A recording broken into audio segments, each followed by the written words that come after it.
Welcome, ladies and gentlemen, to the VISPRO 3v3 tournament here in the winter season. I'm your host, Dragonboard, and joining me tonight, it's Tasty Bacon as we look to break down and get into our second and final semi-finals matchup here in this tournament. And of course, this matchup will be deciding our final team to make it into the finals. They'll be taking place tomorrow. Tasty Bacon, thanks for joining me tonight, and I'm pretty excited for this one. Nova versus Vision is our matchup tonight, and this one's about as close as it gets. Yeah, absolutely. This is a matchup of two teams that are very, very strong, and it's a bit of a grudge match as well, because the last time we saw Vision Gaming and Nova go head-to-head in a competitive environment, it ended up looking not so pretty for the side of Nova. Vision Gaming absolutely decimated them with a Crystal Baron Weapon Arden composition. It was an incredibly fun game, for me at least, with the Weapon Arden Crystal Baron coming out, but also a very fun game for the side of Vision, because like I said, they absolutely dominated Nova back then, so it's time for a little bit of revenge for the side of Nova. Yeah, and a lot has happened to these two teams in the meantime, right? One, both of these teams have been maturing over a long period of time. Synergy has just absolutely started to build up. You took like Nova. These guys have been playing together for a long time. They've been changing a few things with Eco. I think really starting to fill that role as captain a little bit stronger. Vision, on the other hand, they just continue to improve. Tasty, this has been incredible to watch this roster, because we rarely see a roster that is formed in Challengers season after season getting a little bit farther, and then finally getting over that huge hurdle and making it into the Vainglory 8, making it into that top 8 teams. And again, by keeping mostly the same roster. The PvP, Shaded, and Cause, they've been playing together interchangeably, or at least two of them, for a good couple of seasons, and they've finally been able to put the pieces together, really just by putting in the hard work. Yeah, they have absolutely dramatically improved over time, and we've been able to watch them improve over time, which has actually been one of the really cool things about this team. Is, we've seen them competing in the Challengers for multiple seasons and getting better and better finishes until finally they came out first in the last Challenger season, leading into the challenge battles, and then being successful in their challenge battles in their bid to get into the Vainglory 8. So it's been really incredible to watch this team just have their constant level of improvement every time we see them. Absolutely. And when we talk about this team and this roster, the person that really ties everything together, who's been through it all, has been Shaded Talent. This guy has been incredible, and he's really our player to watch for this series. I mean, a lot for Vision. This is going to be a huge moment for them in a very serious competitive matchup to come in here and to dominate a team who otherwise has had a lot of success as well. And you talked about how they've been able to beat Nova before. This is a new season. This is a new update. And it would be huge for this roster again to come in and show the success, because they're going to be debuting in the Vainglory 8. They're going to be coming in with a lot of potential, but they need to continue to stay fresh and continue to grow. And this is a great way where they could start to work on that. Yeah, it's all about just keeping that momentum up, even though this is the off season for competitive Vainglory in terms of the professional leagues of the Vainglory 8. You still want to keep that momentum rolling. You don't want to let things get stagnant, so that when you get to the Vainglory 8, you can have a large impact there as well. You don't want to be flat going into the top level of competition. So Vision Gaming, they have definitely done their work in keeping themselves up to par, even during these times when they don't have that Vainglory 8 spot to be playing in.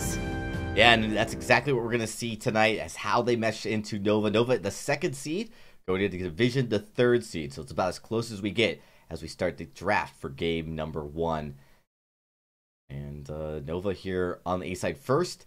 It's been an interesting couple of weeks, Tasty, when we talk about draft and how it's evolved in 2.11.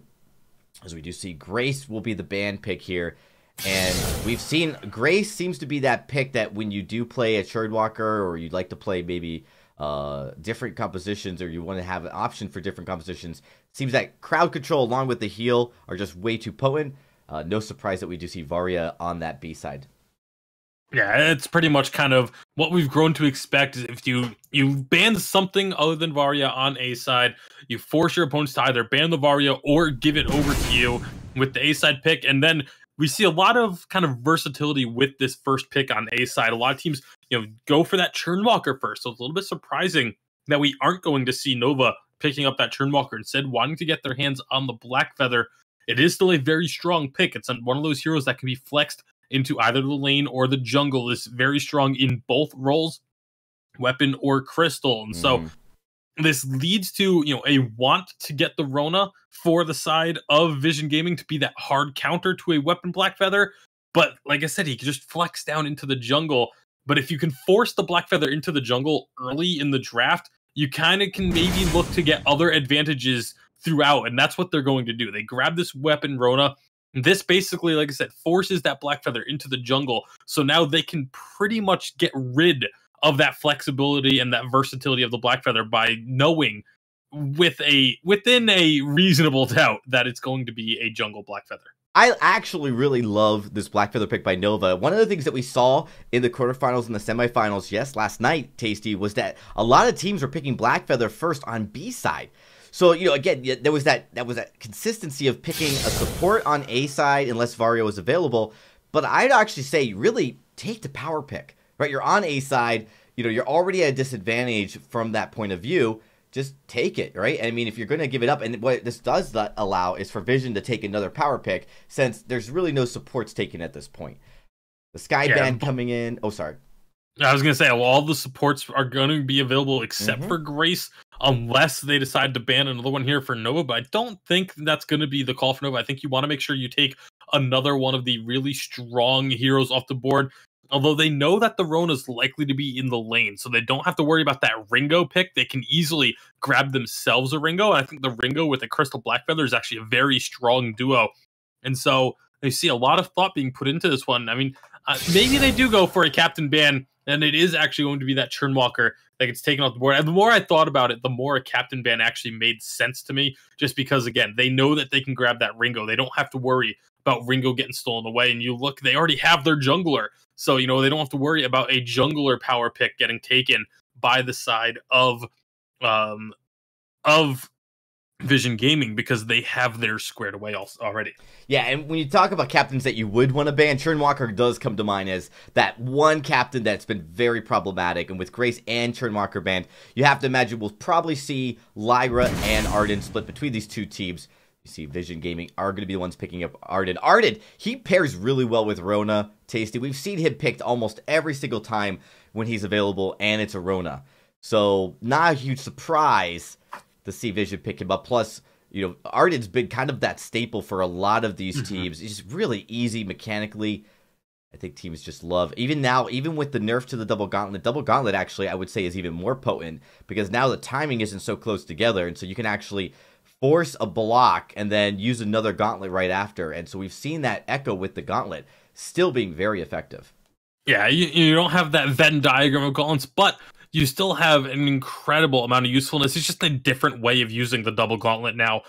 For the side of Nova, I would expect, like I said, the Lyra to come out, just because those are kind of the top 4 captains in the game that we see, and you need something that can deal with this Rona a little bit, between the mobility and, of course, the healing, the durability and sustain that Lyra provides. That's really kind of one of your best bets when trying to deal with something like the weapon Rona. And now as we look towards the lane, like I said, I think the Ringo would be a safe pick for them here. Teams have been loving the Vox, though. Vox has been as popular as Ringo, and not entirely due to him being banned. We've seen him actually make it through the draft once or twice because the Vox was a more priority pick for some teams. Yeah, Vox is still a strong pick into the Rona. We've seen that be an option, but I just feel like with the Rona, you can actually just win trades with her in the lane. But with the Vox, it's a little bit more, a little bit more risky. But obviously, Nova, they want to play for that late game. When it comes to the team fights, the Vox will do better in a late game team fight against a Rona than the Ringo would. And then there's an early game pressure pick for the side of Vision, taking that Kashka. Going to try and just dominate this early jungle. Obviously, the Crystal Blackfeather, we know it's very strong once you get to the mid to late game, but it's not the quickest clear speed in the early game, and that's what Vision is going to try and capitalize on, is that fast clear speed that they're going to have with the Kashka. Yeah, I agree. You got to capitalize on it quick and early, and the Rona scales well. Does take maybe a couple minutes. The sustain is really where Rona does not have her full strength until level 6. But again, she still is going to be doing a ton of damage.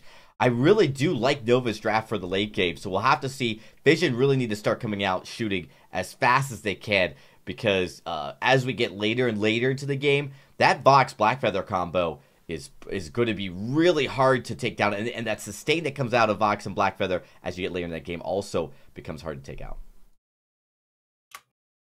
Yeah, so a lot of sustain and a lot of damage for both of these teams.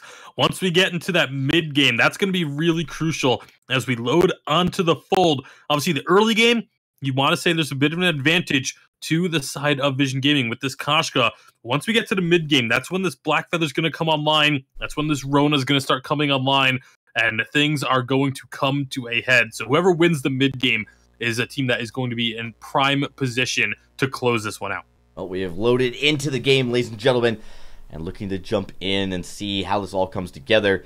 As we've seen, the more traditional back jungle take between the two carries is going to take place between both teams. And captains just move in. There's really no big surprises here early. Everything that we kind of expected is going to take place. It is that Crystal Blackfeather. So, again, weapon Vox is pretty common. We only see that Crystal Vox, Tasty, when there is a very slow centered fight, like a Saw or a Finn, where you kind of can take advantage of the Crystal Vox, but here it is going to be that weapon. And Crystal Blackfeather, he is very, very scary. That execution damage he can get when he gets onto target. 1v1, his trades are hard to match. Yeah, and I really like what Nova did here. They knew that they did not have the stronger level 1, level 2 team fight, and so they just clear their jungle, immediately rotate to lane, and have Lone Delphi go back to base to make his first purchases. They don't even try and contest that Elder Treant in the middle of the map, because they knew that if they tried to start a fight there, they very likely would not have come out on top. So, just taking and kind of minimizing your losses in a situation like that, giving up that Treant, and just getting started on your second rotation a little bit quicker. And what this does, even though you have the slower clear speed with the Blackfeather, it allows you to do what they're doing right now, which is rotate the entire team down here for the second Treant. Whereas Vision, they're not going to have all 3 members. So all of a sudden now Nova, they give up the first Treant, but they put themselves in prime position for the second one, and they secure it. Yeah, nice job. Good heads up by Nova. And you talk about that decision you have to make. You have to commit to that decision very quickly, very early, about not going for that Treant early, because it can backfire if you don't complete that rotation faster. It is FPG that goes down as Kaz finds the kill. And that's that early aggression from Koshka that we were talking about before this game even started. She still has a ton of damage, and once they recognize that they weren't going to get that second Treant, Kaz just says immediately, okay, we're just going to rotate up, go aggressive, and they're going to continue this, although Delphi does get himself the Treant, so he should be okay. Yeah, once Kaz recognized Delphi securing that kill, he has to get out of there, because that Treant, the heal is substantial, and plus Blackfeather at level 3, he's going to be able to get that on-point barrier, so facing off 1v1 against Akashka isn't a huge problem.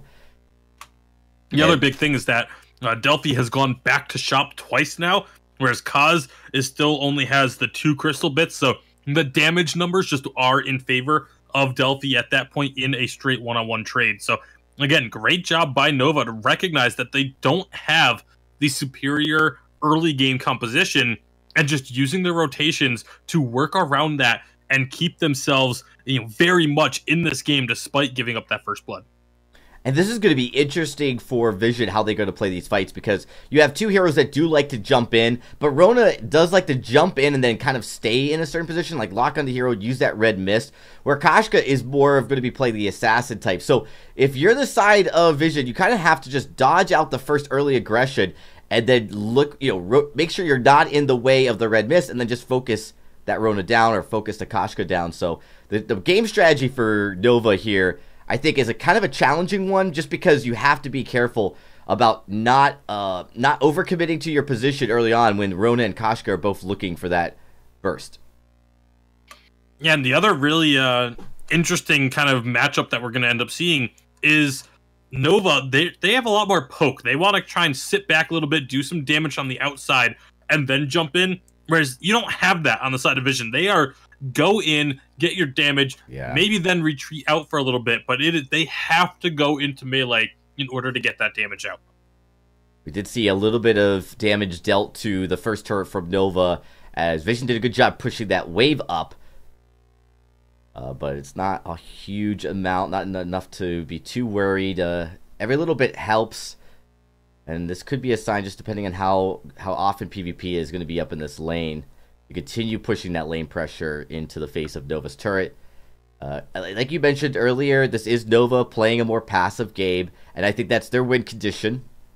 So what they continually need to do to just not allow that Rona to go, because it really, you have to value kills to some extent. While kills do not, replace objectives and farm, if you're continually giving over both kills and objectives and farm, you allow a very deadly composition to just snowball. Oh, there's that big burst coming in from Vision. Aftershock is completed for both of these junglers. Yeah, and they're trying to take advantage.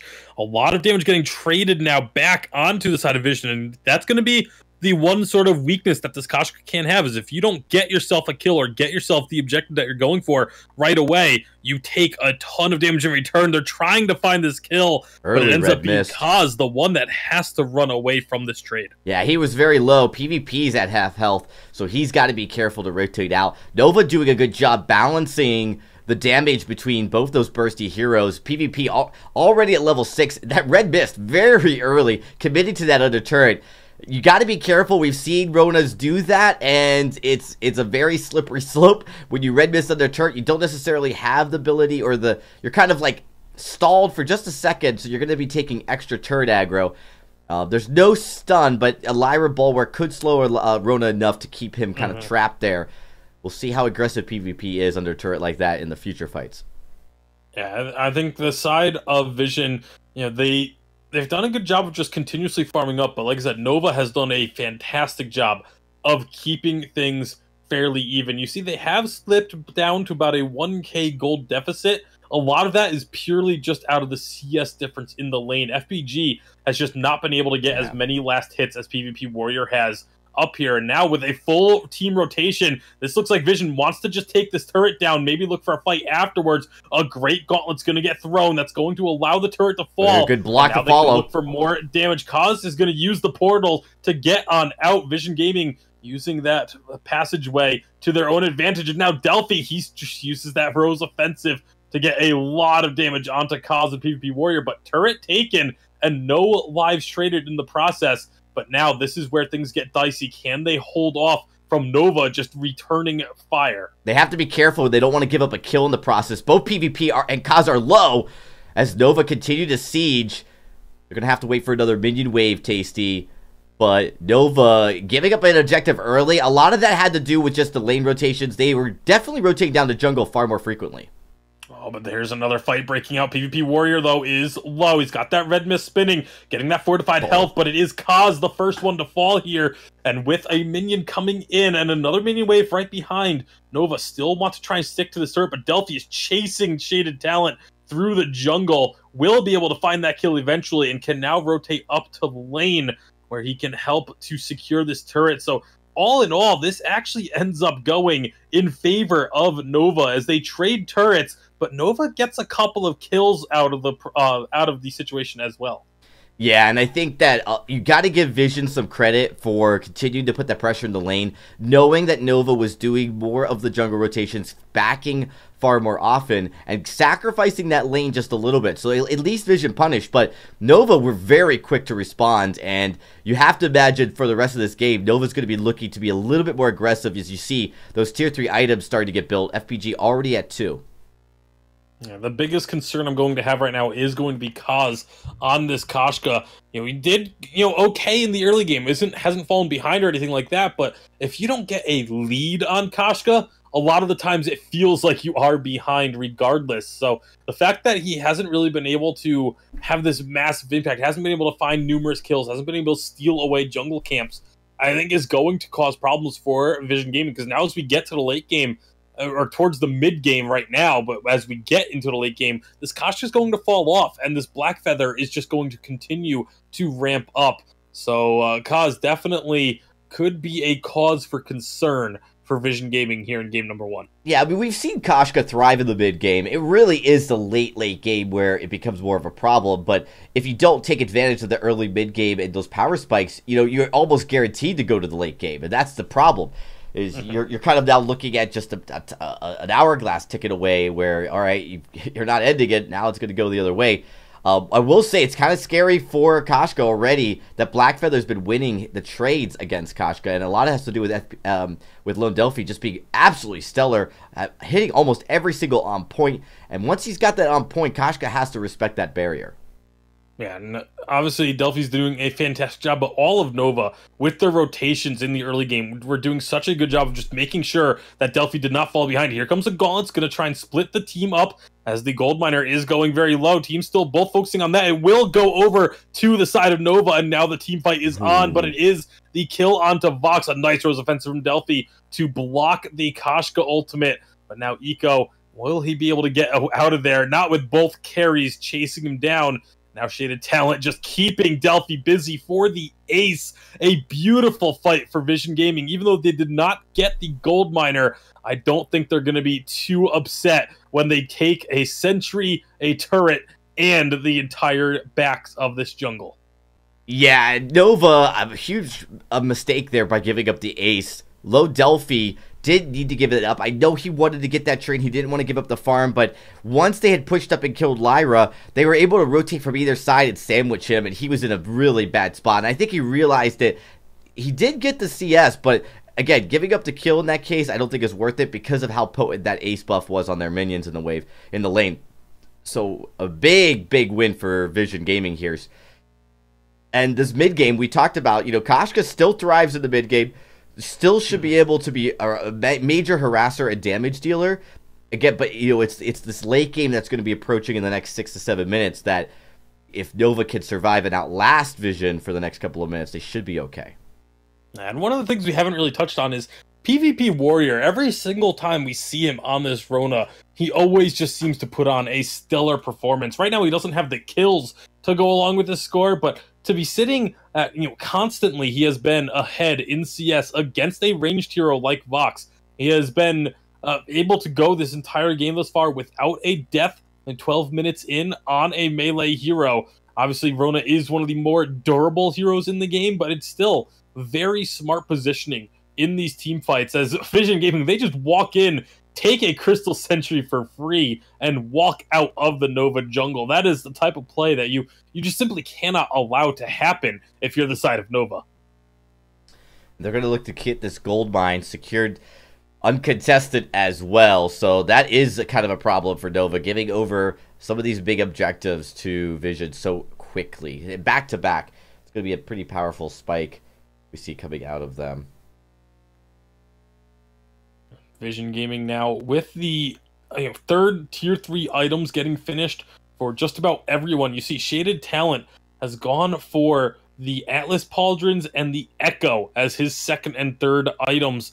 Really wanting to be able to drop those double gauntlets, wanting to try and deny the damage that can come out from FPG. And you have to wonder, are they going to just focus down FPG, or do they want to focus on Delphi? I think the smarter play for them is to try and just take Delphi out of the fights as early as you can, because he has that durability of being a Black Feather and the extra, you know, not just sustain, but the ability to prevent like stuns from coming through and things like that. A very ramp up type fighter, both of them are. But again, this Crystal Sentry, that's eliminated now at the 13.5 minute mark. Very quick moves from Vision, and now they're going to turn around and look for this fight. There's the gauntlet going down. It's not really going to get any stuns, but it will trap the team in for a fair bit of time. Here comes the second one. This one is going to look to escape.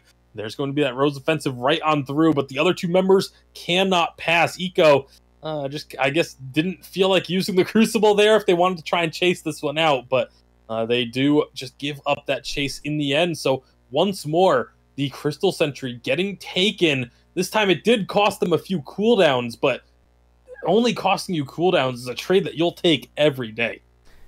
Yeah, it is going to allow Nova to push up to this next lane, and they might be able to even fight this turret and actually take it, because you are talking about a weaker Vision as they are going in again. He's caught out. Kaz tried to flank from the backside, but no one from his team is there to help. It bought time for PvP Warrior to clear out the wave, but just kind of a questionable decision for Kaz to go in at that exact moment. Like I said, it did buy the time to clear out the wave. It means that they won't be getting any pressure on this turret. So I guess in that sense, it was worth it. But they are going to be very likely giving up this gold miner. Although without Lone Delphi there, this gold miner is not going down particularly quickly. FPG relying so much on the ramp up from the breaking point, excuse me, that he doesn't really do that much damage to the neutral objectives. I will say, yeah, you don't want to take a Rona. You don't want to take a gold miner with Rona standing right next to it, because Rona is really good at securing those objectives and last hitting. Got that extra attack speed perk. And Vision now, they're rotated over. They're in a good spot. They've got control over their side of the jungle. I'd say, really, it's anybody's game, but Vision clearly have what they take to like win these fights. We did see that fight, of course, going in favor of Nova while after they taking their Crystal Sentry, but Vision just looking possibly just to get that Crystal Sentry. So they've been able to win these fights against Nova when it mattered the most. We'll see if Nova could turn it around.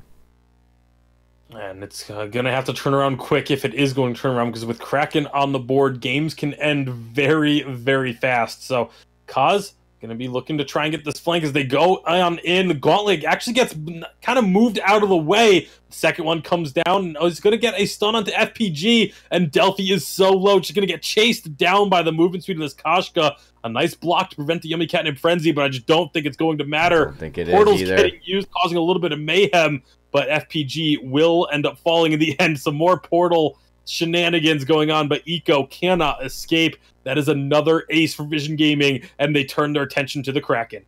That is a huge win for Vision, and one that is, if you're Nova, you've got to be worried here in this matchup. You're at 16 minutes, you need more time, but with the Kraken pushing down, Vision plays their cards right. They could be cracking open that Sanctuary and pushing in. You see Kashka already. Kaz, he not even going to wait for the Kraken. I think that's the right call. You want to get that wave pushed up. You want to get that turret, that Sanctuary protecting turret down as quickly as possible. Yeah, they're not going to get a ton of damage out onto that third turret due to the respawns coming through, but it does mean, like you said, that the minions are at least pushed up. They can try and find a little bit stronger of a push this time around, have a few more, I guess just bodies there to help try and strip away the barrier from the turret. But once Kraken gets in there, you got to figure one of these teams should look to pull the trigger. You feel like it has to be Nova. They have to try and find a kill onto Kaz. He's really the only target that they can focus immediately in these fights, but Kaz has been doing a pretty good job of his positioning. Jumps straight onto the back line, looks to get himself out now. The turret has already melted thanks to PvP Warrior and that Kraken. Yeah, this is really good for Vision. They're able to push in. Nova can't turn their attention onto Vision just yet. Very nice bulwark there, actually. That denied Vision from being able to get onto this turret. And PvP Warrior, he just took a ton of damage. A great gauntlet to try and get the team split, but PvP Warrior is already down. Great job by FPG to stay on the outside of that gauntlet. Kaz doing what he can to put some distance between him and the team. Now just wants to get a little bit of extra damage onto this turret, doing as much work as he can before he goes down, knowing that he won't be able to get out of here alive. He gets the turret take. And that is just a great play, a great heads-up play by Kaz to understand that he can't get out of there alive, so he just wants to make as much progress towards trying to end this game as possible. No, that was a really good play. I was a little worried because if one on point had nailed him before he could get to the turret, might have slowed him down enough to prevent him, and then he would have just given up a kill while actually leading Nova into the Kraken. But he did get a nice position. He got to the backside of the turret, away in between the turret, in between Nova and him, and was able to get that turret down very quickly. And now Nova, with an open Sanctuary, with an open Vein Crystal, they are in a really tough spot. At this point, you really have to give a massive throw in the next team fight from Vision to lose this game, because you You really have everything still going. You still have that gold lead. And when you look at items, still slightly in favor. One of the things I am seeing is that Echo being picked up by Lyra. That could be very huge in these fights because a double bulwark or a double sigil to heal you up could be all the difference. Yeah, it's actually a very massive item for a Lyra, even though it doesn't sound like it. But because of the way that Echo has been changed over the last few updates, the fact that it has a shorter cooldown when you use it on a shorter cooldown ability means you can get a couple of Echoes off in a fight if you use it on an ability that has a short enough cooldown to start with.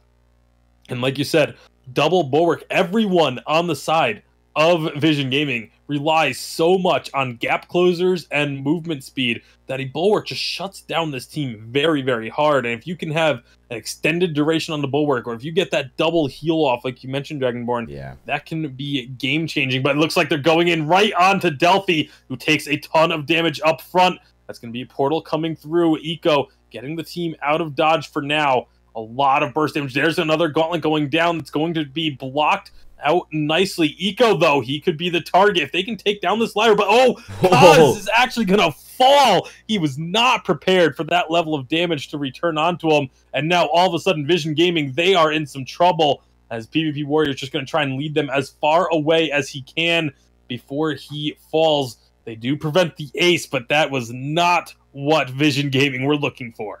That is huge, and that bulwark was very impactful. We saw that Echo being used right away, and we said it, that is going to make a huge difference in these fights, and already it is. Nova could be looking to get back into this matchup. They're playing on a knife's edge, Tasty. They have to be perfect. One bad fight, even if they don't get aced, could spell doom.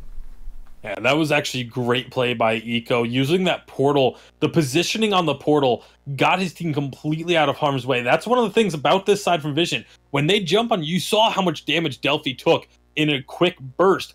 But because of that portal, the team was able to get out of harm's way and get themselves into a position where they could retaliate instead. And, Delphi got into a safe position, used those on points to poke a little bit, and built up those heartthrob stacks so that when Kaz jumped in again, they were ready to just blow him up. And now it is Nova that has the Kraken pushing in their favor. Well, this is going to be a very important point for Nova. They don't need to get aced. They actually cannot get aced. It doesn't matter how much the Kraken does. If they get aced, there's likely going to be enough time for Vision to turn it around and base race. Oh, easily.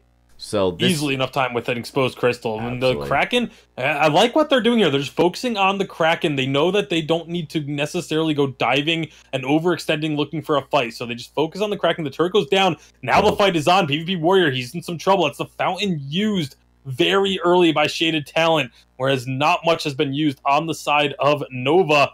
They go right back on in, take down this Kraken. Nova recognized that the Kraken is low. They don't want to stick around for a follow-up fight this close to the Vision Gaming base, and they back out. And all of a sudden, Dragonborn, we have a very close game on our hands again.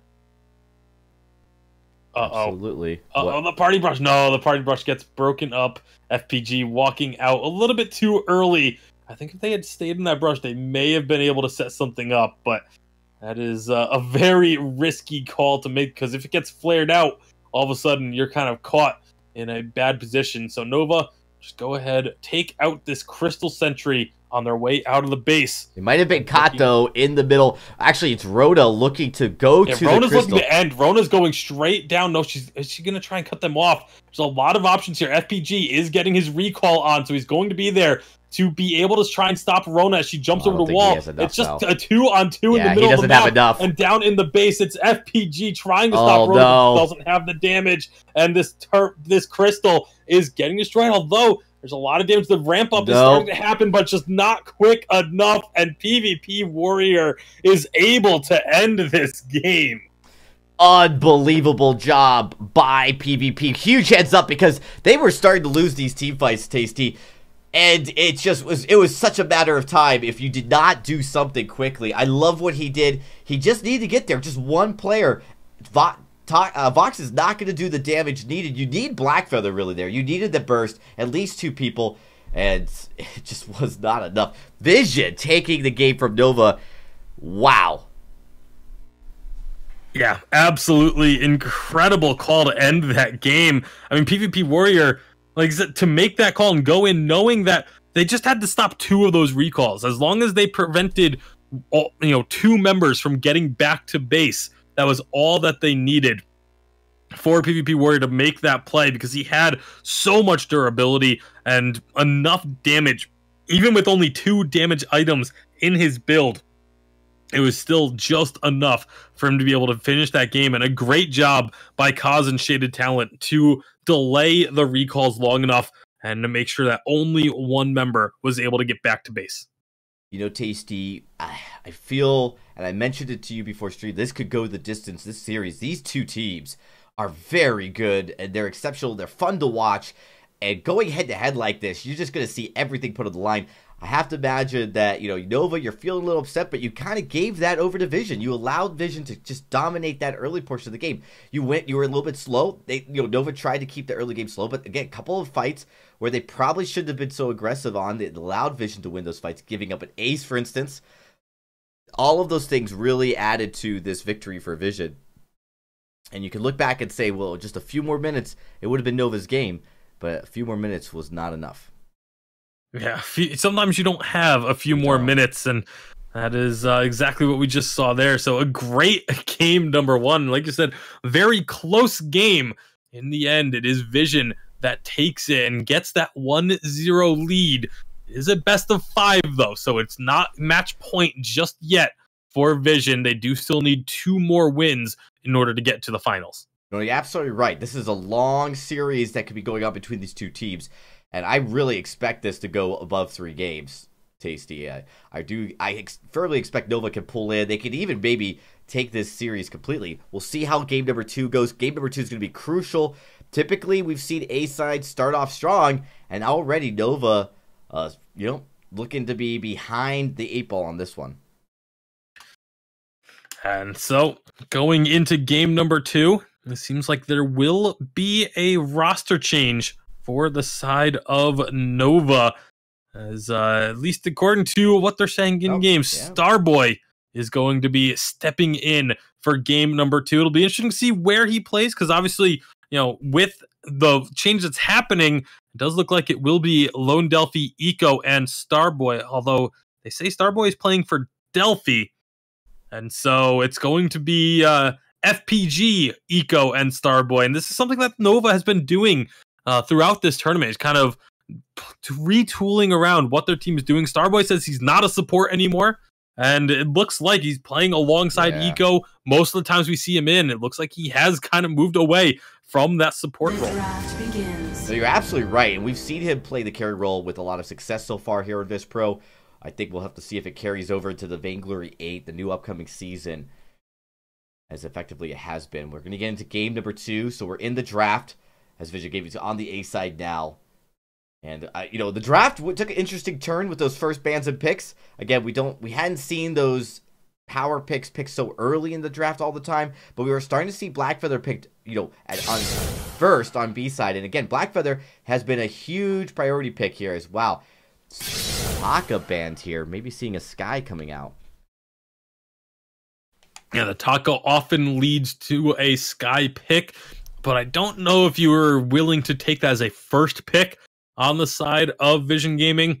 I mean, I wouldn't put anything really past them when it comes to the draft, but it's just, there are other options available as well. But taking the Sky early, it could also just, kind of dictate what your opponents do, because there's a lot of picks that you don't want to take if your opponent has a Sky. So if they do go for the Sky first pick, that kind of takes the Rona off the board, it takes a Rhyme off the board, takes Kroll off the board. So it really sort of limits what your opponents can do, but they do instead grab themselves that Churn Walker, and maybe it was just that Mortal Wounds that they didn't want to have coming through, that very easy application of Mortal Wounds that Taka provides.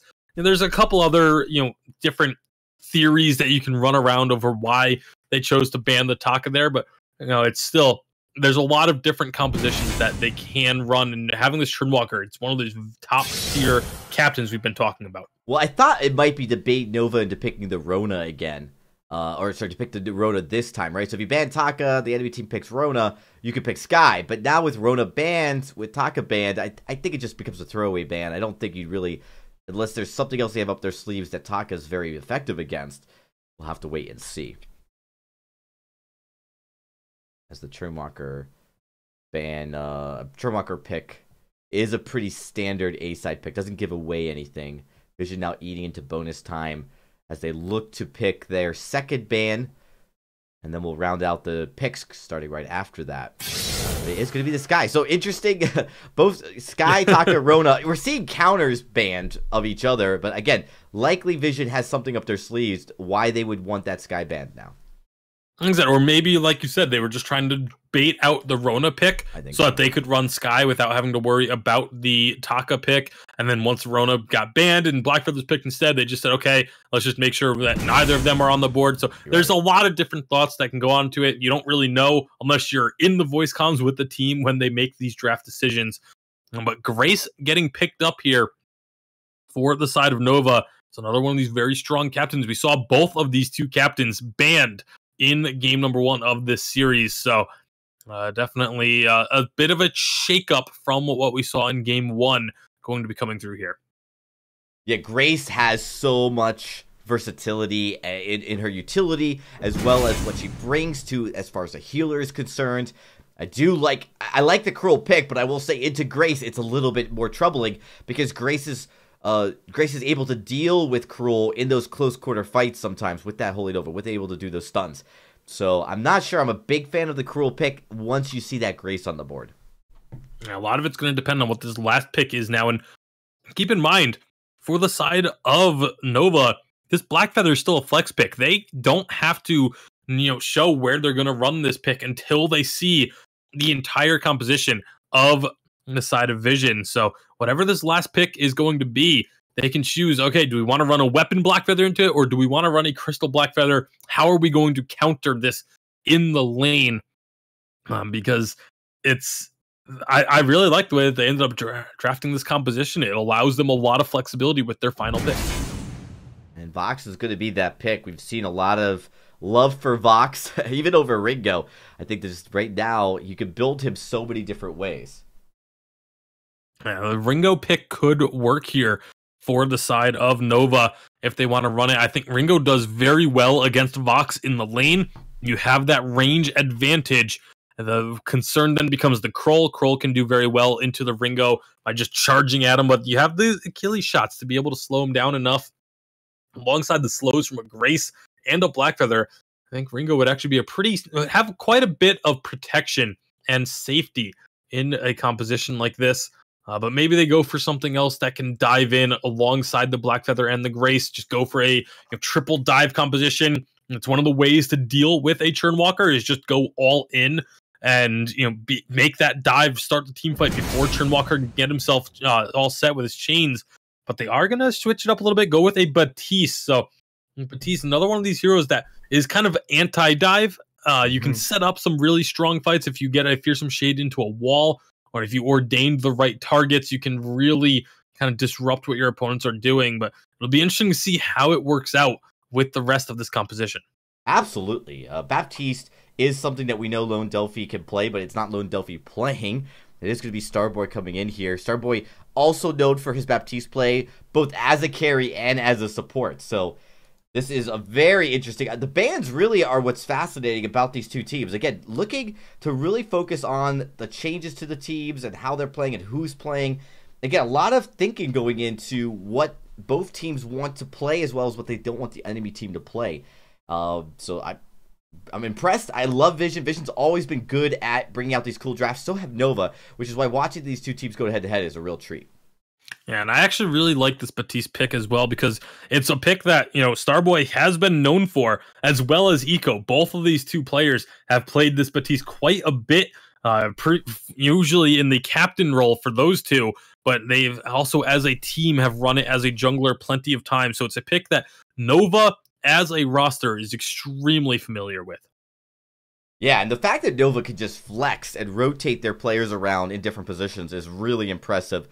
It's something that I think as they move into 5v5 will be very advantageous. And the fact that these players continually get practice in all these positions at the top is also really, really good for them. I don't know if that's what they're planning, and maybe that's how they've kind of approached this, is making sure that they are preparing themselves every single game.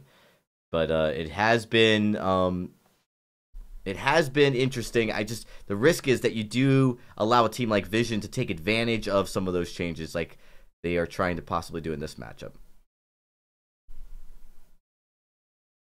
But we just are waiting for everybody to get into the party, and then we'll be kicking it off and looking to get into our second game.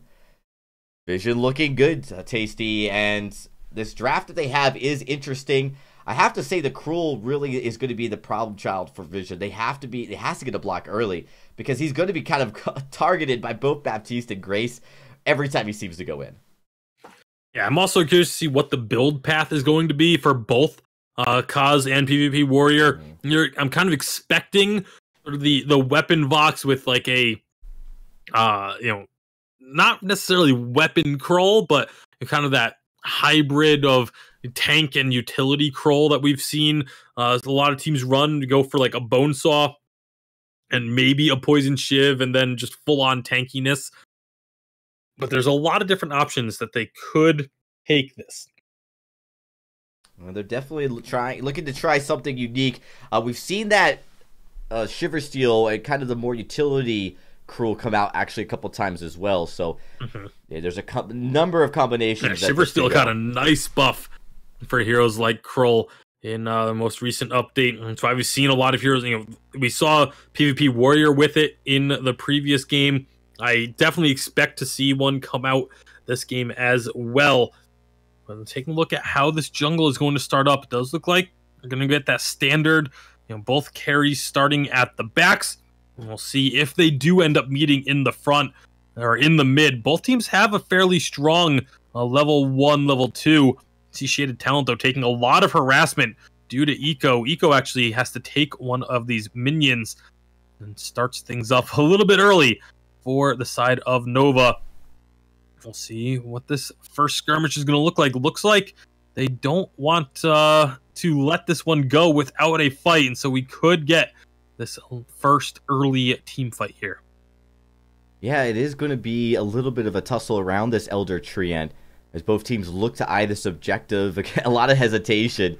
Nova, again, wanted to be a little bit more cautious. They're not being super aggressive, but it looks like Vision not interested in overcommitting to this, except change that. They are committing right now. Yeah, that's going to be the side of Nova just backing off of this one. They did just recall so that they aren't going to be going for this fight. They did the same thing in game 1, but they took a little bit of time to do it this time around. But I think they should still be okay because during that time when they were recalling, Vision Gaming wasn't sure where they were. So it took them actually a while to actually go and take that Elder Treant. So now you can see the rotation timing. Starboy is already just about done with his second rotation, while Kroll is just starting his. And so this second Elder Treant, when it does spawn, just should be doing here shortly, should belong entirely to Nova. And they're going to look to steal away some of these camps as well. If they can take that from Kroll, Kroll does get that cause. Nice job securing it. Although he is going to take a little bit of punishment in return. Yeah, and that's you kind of expect that to happen with Cruel. That's why I was fascinated by it with the Grace pickup, but then also with the Baptiste. It's going to be every time he goes in, he's going to have to get through either a Holy Nova or an Ordain. And you see right there, he had to back away. Couldn't even steal the Elder Treant because of the Holy Nova coming out at the perfect time. So good job by Nova. I like how they're managing their jungle so far in the early game. They're also not letting the lane get pressured too much, so we'll see if they corrected it. I think you saw one of the big mistakes they made in Game 1 was allowing Rona to just dominate in the lane. So now with the Vox, they've got to be careful to just keep PvP in check, or at least find some dominance in the jungle, right? Steal away, deny Cruel. You've got to deny one of them, because if you allow both to just, tread and keep trotting along, it is a roster. I mean, when you look at the Cruel and the Vox, those are heroes that will thrive in the late game, so you really don't want to let them get there. Yeah, well, if you look at the CS numbers, you can see FPG actually has a pretty solid lead over PvP Warrior in this game. Very early on, but it's still about a 10 CS advantage that he's got going for him here on this Blackfeather. And that's not necessarily good news for a Vox. In the Vox Blackfeather matchup, it's a matchup that usually goes fairly even and can just swing the game pretty heavily if one of these two is able to get an early lead. But Vision Gaming going down with this rotation, we're able to get control of this Elder Tree once more and find themselves in a position to go for it. Nova, they capitalize and go right up into the lane, getting a lot of damage onto PvP Warrior. Going to make his life as difficult as they can for now. Yeah, I think tried to maybe bait that flask early as well, but he doesn't bite. Good job by PvP. Good awareness. He didn't need to use it. He was able to get out barely, but he survived that burst. But this is the kind of engage that you'd expect from a Grace Blackfeather combo as well with the Baptiste, and that's exactly how Nova. They're just utilizing their kits the way you would expect these heroes to play. Yeah, and PvP Warrior did just finish off his Poison Shiv and then goes into the backs with Kaz for a jungle clear. So getting a little bit of extra gold to make up for that CS deficit that he's currently suffering. The CS deficit has definitely grown, although it's about to shrink when he clears out this pretty large minion wave. Almost a full double wave. Actually, it is a full double wave that he's going to be able to clean up here. And so that's going to close that gap by a pretty significant margin. Although the rest of Nova, the entirety of Nova, are here. Kaz is coming up from the back, but I don't know if he's going to be able to get there in time to make much of an impact. He is going to engage, but now they can just turn onto him. Kaz is now the target, and there's going to be a nice fearsome shade sending everyone away. Kaz still going down very low, but so are the members of Nova. Fountain had to come through. Great job by Shaded Talent, keeping everyone chained and getting that damage share. Hooks them all back in, pulls them together, and it's first blood going to Vision. Very impressive play by Vision. You have to imagine with a Cruel rotating from the backside, he's really exposed, and he played it so well. He did take up some stuns, he did take up a little bit of damage, but he had his flask ready to go, and after popping the flask, went right back in. And you got to be careful with Nova. Nova's not paying attention to the Churnwalker. The Churnwalker's locking everybody up and then keeping everybody really close, so they couldn't even properly disengage in this fight. Eco's back, but you can see with Nova's carries, FPG and Starboy being so low, that is a lot of Vision now to just rotate down to the jungle without worrying about getting ganked. Yeah, but they do have to worry about how much damage could end up being done to their turret here, as FPG has pushed this in pretty hard. And on this rotation, he's going to get he's actually going to give up on that damage. He knows that Vision Gaming should be rotating up shortly and didn't want to commit too heavily. A nice Holy Nova will get a double stun. Big Fearsome Shade onto Shaded Talent, but he's got all three members hooked. He pulls them back in, and as his team gets here, that damage share is immense. They find 2 kills. They get a third, an ace for Vision. Shaded Talent with just absolute balls there to stick around when he got so low. They're baiting Nova so hard in these fights. They're allowing Nova to think they've won it, but then, when they try to get away from the fight, it's the Churnwalker who's distributing that damage, keeping it in. Of course, PvP, the Vox works so great with Churnwalker because he's doubling up on the shared damage by also sharing it with Residents. So that's going to be a big trespass stun that saves PvP Warrior's life and sets up the kill onto FPG. Shaded Talent is just playing incredibly this entire tournament, but especially here in this game. Setting up a couple of kills now, and just more pressure from Vision Gaming as Kaz, he's in some trouble deep in the enemy jungle, but this is all just buying time for PvP Warrior to take down the second turret of the game. Just 7.5 minutes in. These minions, no, the minions didn't finish the turret. And so the turret's still going to stand, and now PvP Warrior is in trouble as well. Kaz somehow still alive on the backside of this. They finally get the kill on the PvP Warrior. Kaz is going to fall as well, and somehow that turret is still standing, but that was a very close to that turret falling. Nova, they do finally get a few kills on the board, but what are they going to be able to get as a result? A little one shot from the minions seems like it'd be enough. But it has been really Vision dominating this series, Tasty, and dominating this game so far. I know they didn't play that well. They didn't get the turret, and I think Shaded Talent didn't get into position soon enough to help out the Cruel. They kind of were playing a little bit hesitant, but again, it's because they were in a kind of an awkward position on the enemy side of the jungle. Overall, Vision just they've been winning the team fights.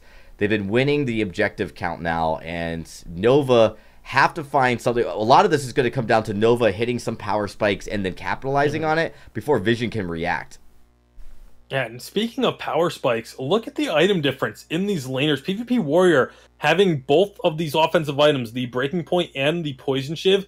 FPG does not have his second offensive item, despite having a large CS lead. Up until just now, is about a 20 CS lead still. PvP Warrior just cleaned out that minion wave and caught up pretty heavily, but this was very surprising to see PvP Warrior have this much of a lead, and that just goes to show how important the objective game actually is, because they've been having this objective control.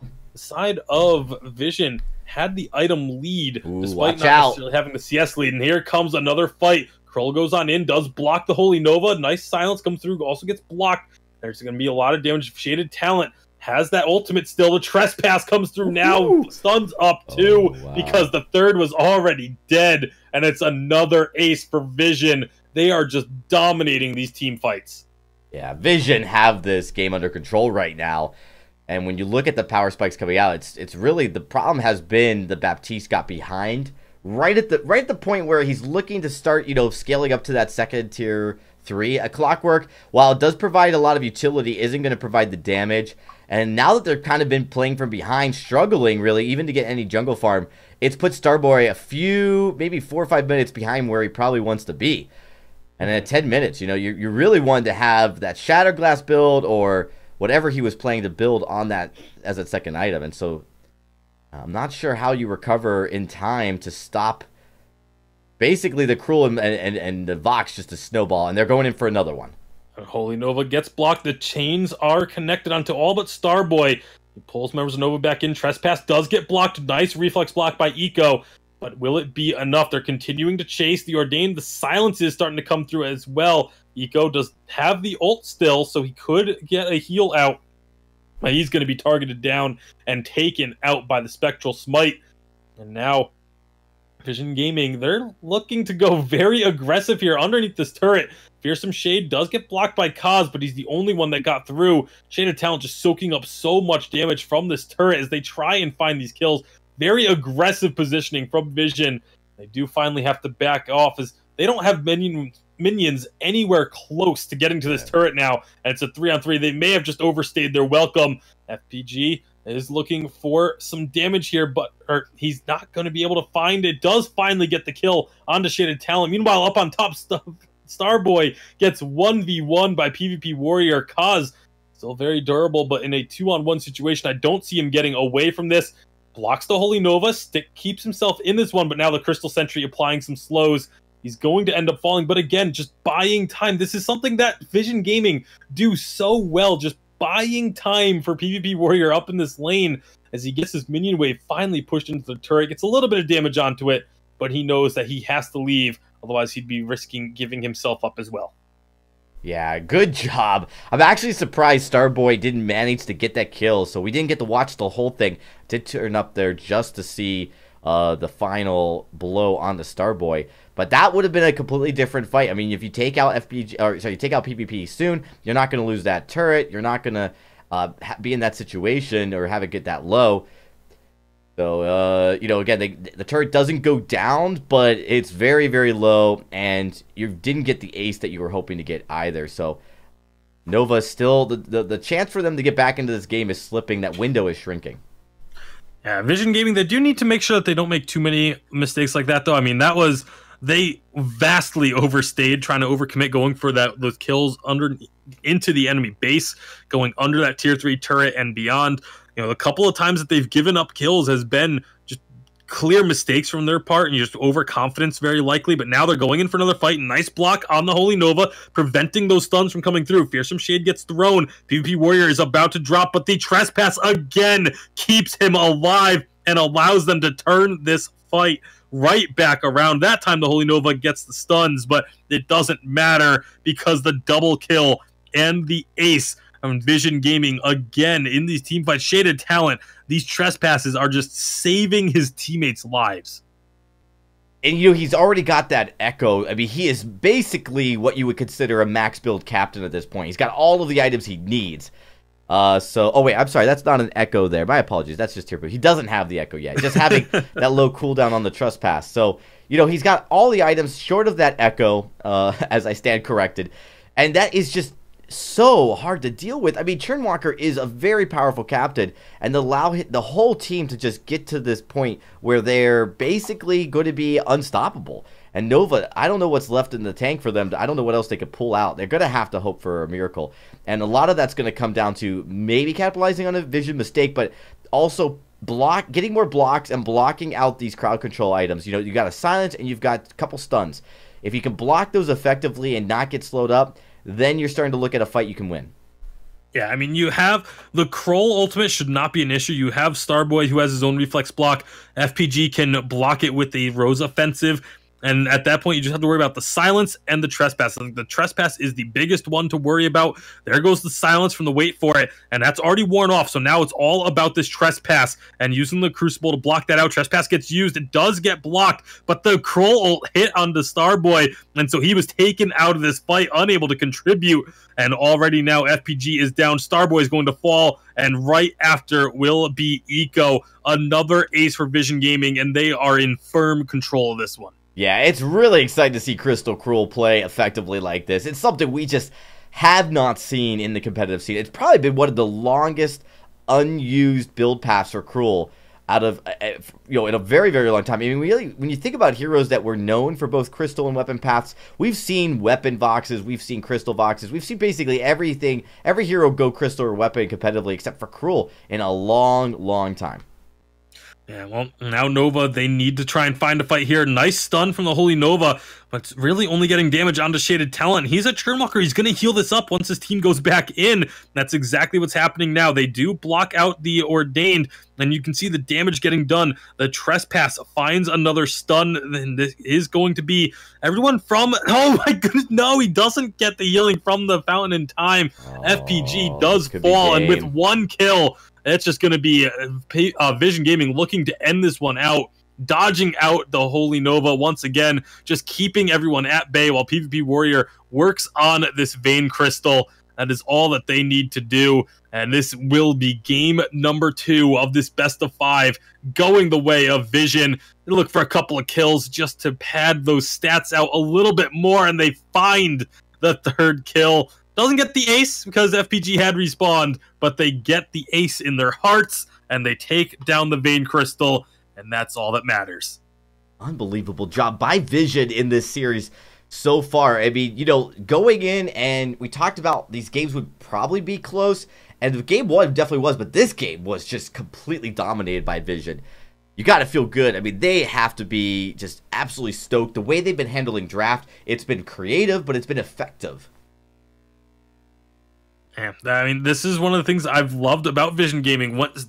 They've made this next step, and a lot of it has been just with creative drafts, creative play style decisions being made, running a Crystal Krull of all things here, and dominating with it. They are a team that just is not afraid to adapt and just make things happen for themselves. And that's one of the best things about this team. They've been my favorite team since the Challengers, when they started to run some of these off-meta compositions and were doing really well with it. I had my eye on this team. They have been the team that has impressed me the most of any of the teams from the Challengers over the past couple of seasons. I am very excited to see what they bring to the table, but they aren't done yet. Nope. With Nova. They do still need one more victory in order to get themselves into the finals and get a real strong test against Tribe. Absolutely. So one more is going to be, we're going to take a quick break, a little bit of a intermission here as we go through this long series. We could be over after the next game. It could not be. It could be going the distance. So we'll give the players a chance just to collect their thoughts, talk with their coaches, and then when we come back, we'll be getting into game number 3 of this best of 5 series. Don't go anywhere, folks. We'll be right back after this.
Ben, Sam, and Ken are on separate journeys to defeat the menacing Vile Dragon.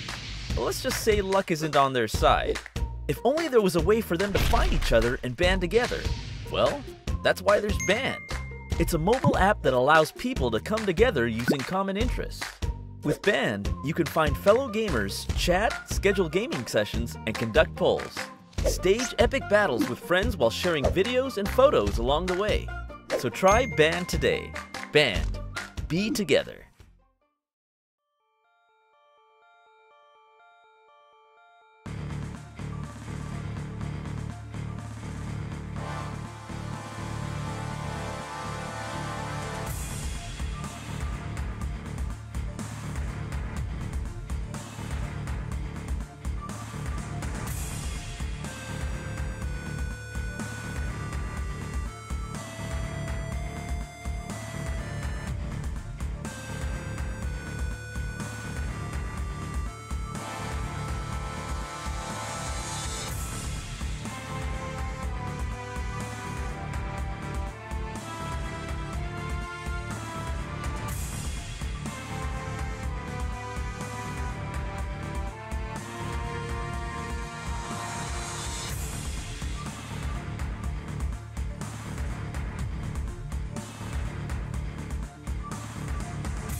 Welcome back, everybody. We are here live at the VIS desk getting ready for game number 3. Again, I am your host, Dragonborn. Tasty Bacon here, joining me. Oh, I do have a typo there on the desk, realizing it says denominate. It's not denominate, it is me. So my apologies there. But we'll be getting into our third game of this series you guys are watching. It is Nova going up against Vision Gaming. Our second and third seeds going head-to-head in the semifinals. And right now, Vision, the lower seed team, but although I would say pretty evenly matched here, going in, they are up 2 games. Tasty, this is a pretty fun series to watch, but Nova are now on the brinks of getting eliminated. What can they possibly do to get back into this series? I think they just need to refocus a bit here. Game 1 was very close. They nearly, got themselves back into the game. They nearly were able to swing that momentum fully in their favor.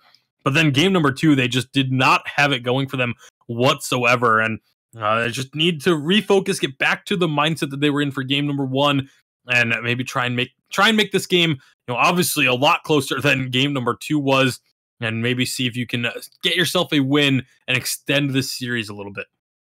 No, absolutely. We'll be looking to jump into the draft for game number 3. Let's get into it right now. No point waiting, as Nova and Vision are both anxious to get this one carried on, and Blackfeather will be the ban here from Nova. Interesting change from where we saw them on A side 2 games ago, because we saw those power picks coming out. I think this time Nova might be respecting that a little bit more. It's a double-edged sword when you pick something that can be countered, throughout the rest of the draft. And another thing to note as we get into this draft is that Nova did make a roster change once again. They've gone back to Lone Delphi, so it is once again FPG, Eco, and Lone Delphi. It's the same lineup that they used on A side in game number 1. So maybe this swapping in Starboy, it's just for specific sides. We've seen teams do that in competitive Vainglory in the past. It wouldn't be that much of a stretch, but I like this decision here from Nova, starting off by grabbing the Rona. This now almost forces the side of Vision Gaming to consider the Sky pickup, because if they don't take Sky with this pick, it's likely to get banned on the second rotation. This is so risky, though, because you're going to pick the Sky that you can ban the Taka. So I think Nova bans the Sky now, so now Taka becomes a non-issue. But it would have been risky for Vision if they had picked the Sky for Nova. Like, I'm surprised Vision did not take the Sky. I think it would have been a safe pick, because then you could have banned the Taka. But then they pick Vox, which means now Sky will likely get banned right here. I think that's typically what you would expect, because that is a very good counter to the Rona pick. Yeah, I mean, Vox does pretty well into the Rona. The Sky, I think, is a very strong pick into Rona, so I would expect a Sky ban here. It would make the most sense. They could go for something like a Churnwalker ban, just because Churnwalker is still available, and they may want to take that off the board. But, and the fact of, if they leave the Sky open, which they're not going to, and if it did get picked up, then all of a sudden there's no counter pick left, so to speak, even though you already have a couple of counters. So I think the Sky ban makes the most sense. I would almost anticipate a Churnwalker pick here for the side of Vision Gaming, just because it's available and it allows them to save their final pick in the jungle to be a counter. But we'll see where they decide to put their priority. Well, they've got a lot of time. They haven't used any bonus time yet for this now, and very quickly picking up that Arden. So, and that's actually fairly surprising to me. Obviously, the Arden Rona is a very strong duo, but Churnwalker with the Rona is incredibly strong as well. So now Churnwalker is available for Nova if they want to take it. I would be stunned if this Churnwalker does not get picked up here in this rotation for the side of Nova. If we go through this draft without Churnwalker getting picked up, I think that would just be a big mistake by really both of these teams at the end of the day. But we'll see if they do decide to grab this hero. Obviously, you have to think about, why was it left open? Are they leaving it open for a reason? And it looks like they think that they are. So Nova will go ahead and take this Grace instead of a Churnwalker as their captain. Most likely could end up seeing a carry Grace, but I highly doubt it with the Rona already being on the table. Yeah, and because you have Vox picked here first, I think you don't have to worry about the Ringo pick, so I don't think you need to take it. Unless you really want to run Crystal Ringo. I think now it opens up. You could look at running Samuel. Rona's your laner here. Rona is your laner 100%. Absolutely. So you could run a Samuel. We know that Lone Delphi's a fantastic Samuel. I love the poke on Samuel. It's great at kiting, which you have to be pretty good at against that Vox. If you're worried about the risk of picking the Samuel, you could also go with the Baptiste. Or you could, again, you have a whole option of things that you could definitely run here in the jungle. I really think Nova's in a great spot so far. So far, I like their draft. They are going to pick the Taka. And again, the Assassin is a great option too. We've seen a Taka and Rona composition. Really, it was honestly Hazard who loved running this last season, and it was very effective back then. Yeah, I mean, you have the burst damage of the Taka diving in, who can really benefit from the Grace protection as well. And then you just have Rona for that heavy sustained damage on top of it. When the team tries to chase down this Taka, they all of a sudden have to try and get through a Rona who's going to be dishing out a ton of damage. It's a composition that does work very well on paper. We'll see how the execution is here for Nova. And now Vision Gaming with the Arden and the Vox. It's a very kind of standard composition. There's not a whole lot going on with this composition. It's not like there's a overarching strategy that you really look for when you have these two heroes. It's just very straightforward, each person kind of doing their own thing individually. We'll see what they use to round out this composition. You want something that can deal with this Taka in the jungle, something that's not going to get bullied and harassed out of the jungle early on. Maybe something like a Rhyme could work here, going into the Grace and the Rona as well. It's tricky, though. Those good Taka players know how to deal with that route. It's tricky, and you also have to worry about the Immortal Wounds, and it is going to be an Alpha. Alpha can actually do really well against Taka. It's kind of a matchup that just comes down to, who just happens to get the last hits. It's a very even matchup when it comes to the head-to-head, and it's just when it comes to the clearing speed, Alpha has a very slight edge if played perfectly, but Taka, because of that movement speed, he can get through the jungle very quickly as well.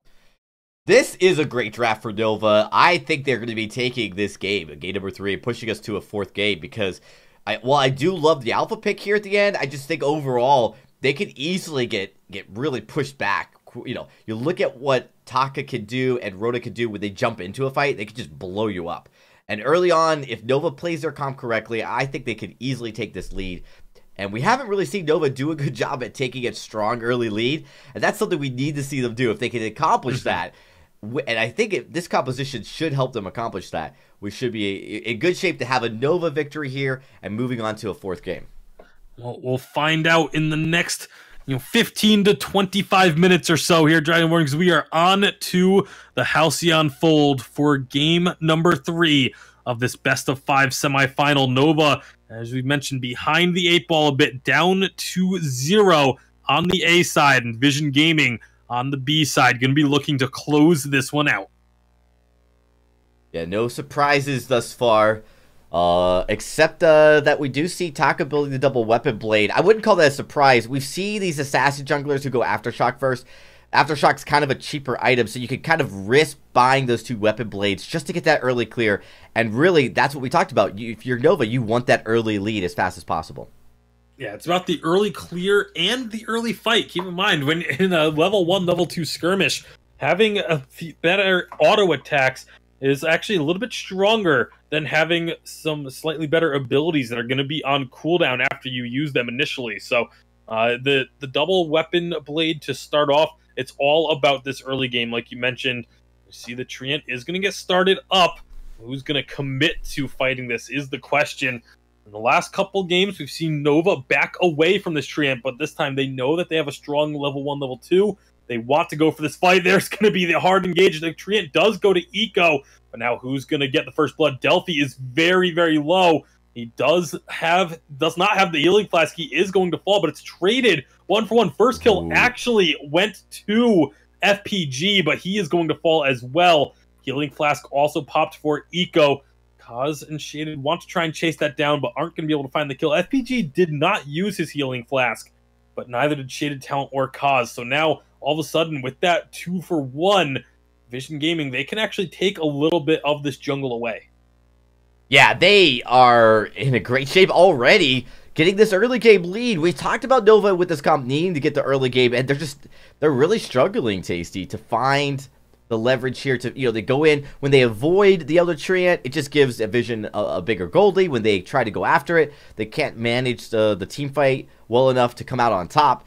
So, I mean, it's not a huge deal. This is early, and again, there's so many more fights in the next few minutes that will probably take place that will give Nova a chance to take that early game lead that we've talked about. But right now, Vision in this series have been so good, and there's another Elder Treant. Oh, I'm sorry, that was Lone Delphi picking up that Elder Treant. So, a good look for him to find that and a recall, which will allow him to go back, get some items, and be pretty strong for the next team fight. Kaz had gone back as well, so you see he is sitting with a chronograph and that Eclipse Prism. Yeah, and even though those first 2 kills were at almost the same time, FPG actually did get the first blood credit.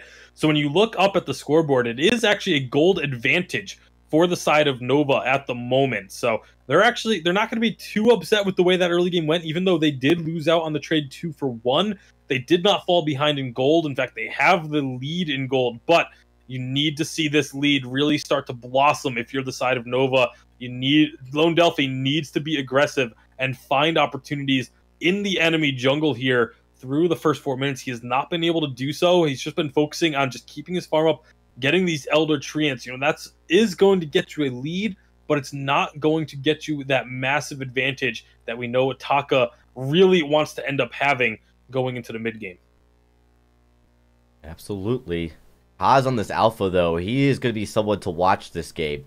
As we've seen Alpha, specifically Vision, play Alpha very competently, but Alpha being a huge game changer. Right when you think you might have the fight secured, a great Prime Directive comes in and just ruins your hopes and dreams. The damage comes out when you're bunched together. And Rona, Taka, they're typically going to be bunched together. You almost have to be cautious about maybe baiting out the Prime Directive early in the fight, because you just don't want to give that damage over to Kaz. The other thing that's going to be really important with Kaz on this Alpha is the timing of when he goes into the reboot. Because if Taka uses both his Chitin and his X-Retsu, he doesn't have really any other damage that he can provide to take a rebooting Alpha down. You're relying entirely on FPG and Eco, and the two of them, I don't know if they're going to have enough damage to get a rebooting Alpha dead before she does finish that reboot. And so if those two abilities from Taka are on cooldown when the reboot starts, more often than not, Kaz is going to get back to his feet and have a new life to try and take out members of Nova. Prime Directive actually goes in here, Tasty. Again, look how much damage. He's actually ends up coming out a little bit worse for wear, though. Kaz not really able to trade that much damage onto FPG. FPG with the Serpent's Mask already completed will be able to heal up quite effectively. Meanwhile, PvP Warrior, he gets jumped on and loses about half of his health. But again, with a Poison Shiv, he's going to be able to heal back up eventually, unless Taka goes in hard on him. Again, those mortal wounds playing a role against this Vox. It can do a lot of damage. It's going to be a nice Holy Nova finding a double stun. Kaz in trouble, doesn't get the ultimate off, and he's going to go down as the X-Retsu comes through to secure the kill. That's what we were talking about. One thing that's been interesting is seeing how effective Rhoda is into Alpha that first fight. I mean, once you see that red mist come out, Rhoda just builds up. She's already got the Serpent's Mask. She's going to build up that health. She's going to be able to sustain that damage, even the burst damage coming out from the Alpha. Oh, PvP Warrior, he wanted to get a kill there, but so he close. Go a little bit too far. Delphi jumps on in, but can't secure the kill. Instead, Warrior will back out. Kaz has gotten up here to try and help defend this lane and make sure that the turret doesn't really take too much damage at all. And so, Nova, though, they're the ones that are finding the upper hand in these trades. They're the ones that are finding the damage for now, and this is looking good in the first 6 minutes for them. One thing that's been interesting, and I just want to point it out, Eco, he's been pretty much the only support we've seen in the last couple series to just forego that defense contract, because he really kind of just focusing on early and getting to that fountain as quickly as possible.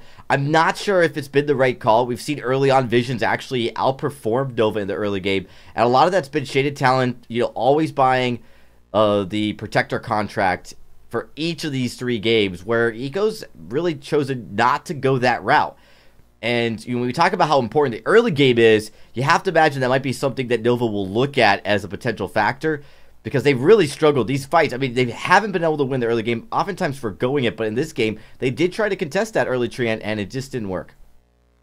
Well, right now, Nova are the ones with the lead, so they're feeling pretty confident to jump on in. A lot of burst damage, but again, with the Vanguard stopping a lot of that damage from coming through, PvP Warrior will be okay, especially as he gets the healing from the Poison Shiv, healing him on up as he gets those last hits.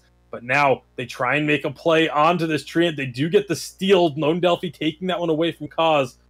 That's just, again, the more gold you can steal from your enemy, the better off you're going to be. The CS numbers are very even in the jungle, but in the lane, you can see the effects of this damage pressure Nova's been able to put on the PvP Warrior. He has fallen behind by about 15 CS at this point. Rona is a very difficult hero to lane against if you don't have the damage and range. You could see in both game 1 and this game, granted they were opposite teams, now Nova has the Rona, but Rona was really aggressive in the lane, keeping that lane pushed all the way up into the face of Nova in game 1. In this game, you're seeing the Rhoda pushing this fight. FPG doing a great job keeping that lane pushed up in the face of Vision. And that does buy you a lot. It helps you start working away the first turret. It allows you to, rotate the jungle a little bit easier. You can see this actually has kept Kaz at a disadvantage slightly. He's only down by a few CS, but, just overall damage here, you can see, like, great rotation by Nova, catching Kaz out again. Vision Gaming trying to answer, but oh my goodness, Kaz just got chunked down again, falling without using his ultimate and just getting taken out. Meanwhile, though, in the lane, PvP Warrior you might find did have that time bought for him, but his going to be first turret traded for Kaz's life. And he's going to get out. This is just the way Vision Gaming play. They say, you know what? You can make a play in our jungle. We're going to make something happen elsewhere on the map while you do so. The trade there was a life and a sentry, as members of Nova did stick around and take the crystal sentry away. But PvP Warrior able to find that first turret, keeps this gold at least fairly close. It is about a 2k gold lead, though, that Nova has been able to build up, largely just on CS alone. Vision, they do need to be careful here. I love how they've managed to deal with objectives this entire series. It really is impressive, and it's one of those things that you kind of expect from a more veteran team. And while it's easy to look at Vision as a newcomer to the top-tier teams, they are veteran in the sense they've been playing together. They've been playing in and out competitively in Vainglory and near the top, at least the top of challengers, for a very long time. And they're showing that maturity in this series. Again, not worried about giving over a kill lead if it means they can come with a net gain. They find everyone, but that's going to be... There's finally the ultimate getting used by Kaz, but it's just being used defensively to get to the safety of this turret as they tried to start a fight there, but just the rest of the team was not ready. And so Kaz, once again, going to be losing out a lot from this jungle. The Crystal Sentry gets defeated once again by Nova. Kaz wants to try and make sure he can get this treant, but Lone Delphi has other ideas. He steals that one away. FPG takes the back doubles. And this is just Kaz really getting punished heavily in this jungle. Now PvP Warrior wants to rotate, see if he can help his team out. But without the Alpha Ultimate, I just don't think they really want to try and commit to this fight here. And it may not matter as, oh my goodness, Nova, they're going to commit to this fight for Vision as they try and kite them up to the turrets. Somehow, Kaz is able to stay alive for just a little bit longer. Wasn't long enough, though. FPG is low, tanking up that turret. Everyone down to about a third health, but can PvP Warrior actually finish them off? Doesn't have a Sonic Zoom available, and it's going to end up being walking into all three members as the heals come through from Eco. They find a second kill, and Nova are just getting themselves the kills, and now they're the ones that seem to be maybe baiting out the members of Vision.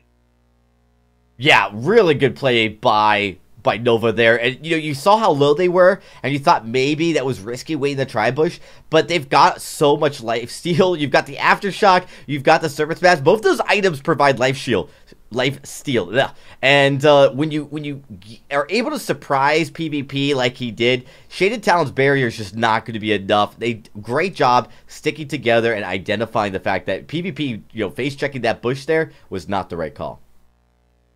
And again, when you have to just kind of weigh what you have available to you in that fight. If PvP Warrior has a Sonic Zoom available, then yeah, go for that fight. Look for those kills, but he didn't have it available. By the time it was up again, the Resonance had already worn off of all three targets of Nova, and so it just ends up being you have to blindly face check that brush, and then you see the end result there.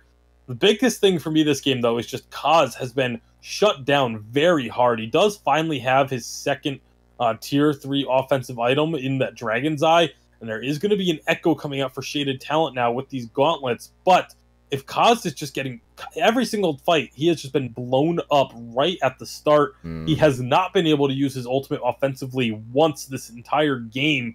It's only once has he even gotten the ultimate off, and that was just to get himself underneath the turret. Now Nova, they're just putting pressure onto this turret. Shaded Talent needs to turn and help his team try and find this fight if they're going to look for anything here. But it looks like they don't want to commit to anything, and Nova, they're more than happy just kind of resetting and now looking for the pressure once again, once they feel comfortable. Whoa. A great triple stun on the gauntlet. Is it going to be enough, though? The heal's already been used by Eco. Meanwhile, there's the second heal coming out. So both heals now down. Can Vision Gaming look for this now? They have a lot of reset and a lot of damage being done. Eco is out of this fight, and they want to try and chase someone, but they just can't get onto any of these targets. A beautiful, beautiful gauntlet from Shaded Talent to start that fight off, but just no one ends up falling in the end, and it just ends up being a wash. Unbelievable. Kaz, dropping very low, but Shaded Talent was probably the best gauntlet placement we've seen all tournament long. I mean, we've seen some good gauntlets too, Tasty. That one was perfect. The second one was more about just keeping the whole team locked up in there as PvP started to put on more breaking point stacks. I think they were kind of hoping that maybe Nova would think about continuing that fight. Nova, on the other hand, they just wanted to get out of there. They realized after that first gauntlet that they didn't quite have the same. Now, they are getting this gold miner here, but again, Vision slowing down the momentum from Nova. We'll see if that lasts.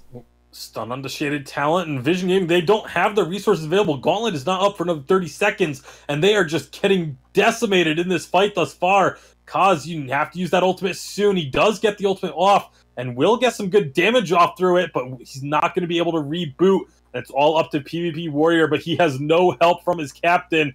He's just going to get chased down and taken out. Shaded Talent will recall and prevent the ace from going through, but this Crystal Sentry will be eliminated, and Nova are completely in control of this game as we hit the 15-minute mark. Yeah, it's a huge stark contrast to where we saw Nova the first two games. They're playing with a much better step. They're doing more damage. A lot of this is due to the Rota. I mean, you have no Black Feather of the enemy team, so you don't have quite the level of the power pick play like Nova has. So I think right out of the draft, they had the advantage, and it looked a little shaky at first, but they have started to show that they can win this game here piece by piece. The Taka play, I like how Delphi's been playing it. It's not been a huge factor. It's really been all about Rona in this matchup, but it is important. Yeah, it's been a lot about Rona, but Lone Delphi has done a phenomenal job of making sure that Kaz is not having the level of impact that the side of Vision need him to have with this alpha. Every single time a fight has started, Lone Delphi immediately dives onto Kaz, makes sure that he does not get to stick around in these fights for long, has to think about using that ultimate very early in these trades, and it ends up with a situation where, yes, Kaz has the 2 kills for the team, but he also has 4 of these deaths and has just not been able to be a significant factor or a significant threat to the members of Nova. As well, here comes Delphi. First gauntlet's going to come down. Doesn't really do much, and instead it's going to be just melting through Kaz's health. Does get the ultimate off. Will get a lot of damage and will take out Lone Delphi in the process. So that's finally a really, really great use of the Alpha Ultimate, and 2 kills now for Vision, somehow turning that fight around. But that was completely due to that. And another incredible gauntlet by Shaded Talent. This guy is insane on Arden. Tasty, I mean, if you're 3-man stunning or putting gauntlets like that every single time, you've got to take Arden away from Shaded Talent. You cannot give this over to him. He is showing everybody how to land these. Those are some of the cleanest gauntlets we've seen. And a Kraken going over to Vision, they are looking to push this game back in their favor. And that is a big turnaround moment for Vision Gaming. If they can ride this wave of momentum, we'll see how much work they can get done. These gauntlets, like you mentioned, have been absolutely incredible from Shaded Talent, allowing Kaz to finally get some damage out in a team fight. And if they can just, that's all they need to do. If they can pop one of these members using this alpha, then they can turn these team fights in their favor. It was also a bit of a misplay by Eco, not being able to prevent the stun so he could get the heals out when needed. But these team fights, when they get very messy, Vision Gaming always seem to know how to navigate. Right now, we see ramping up on this breaking point for PvP Warrior. Here comes the gauntlet. It's going to split up the team a little bit. Eco walks into the wall as he comes through the damage. They kill Eco right off the bat.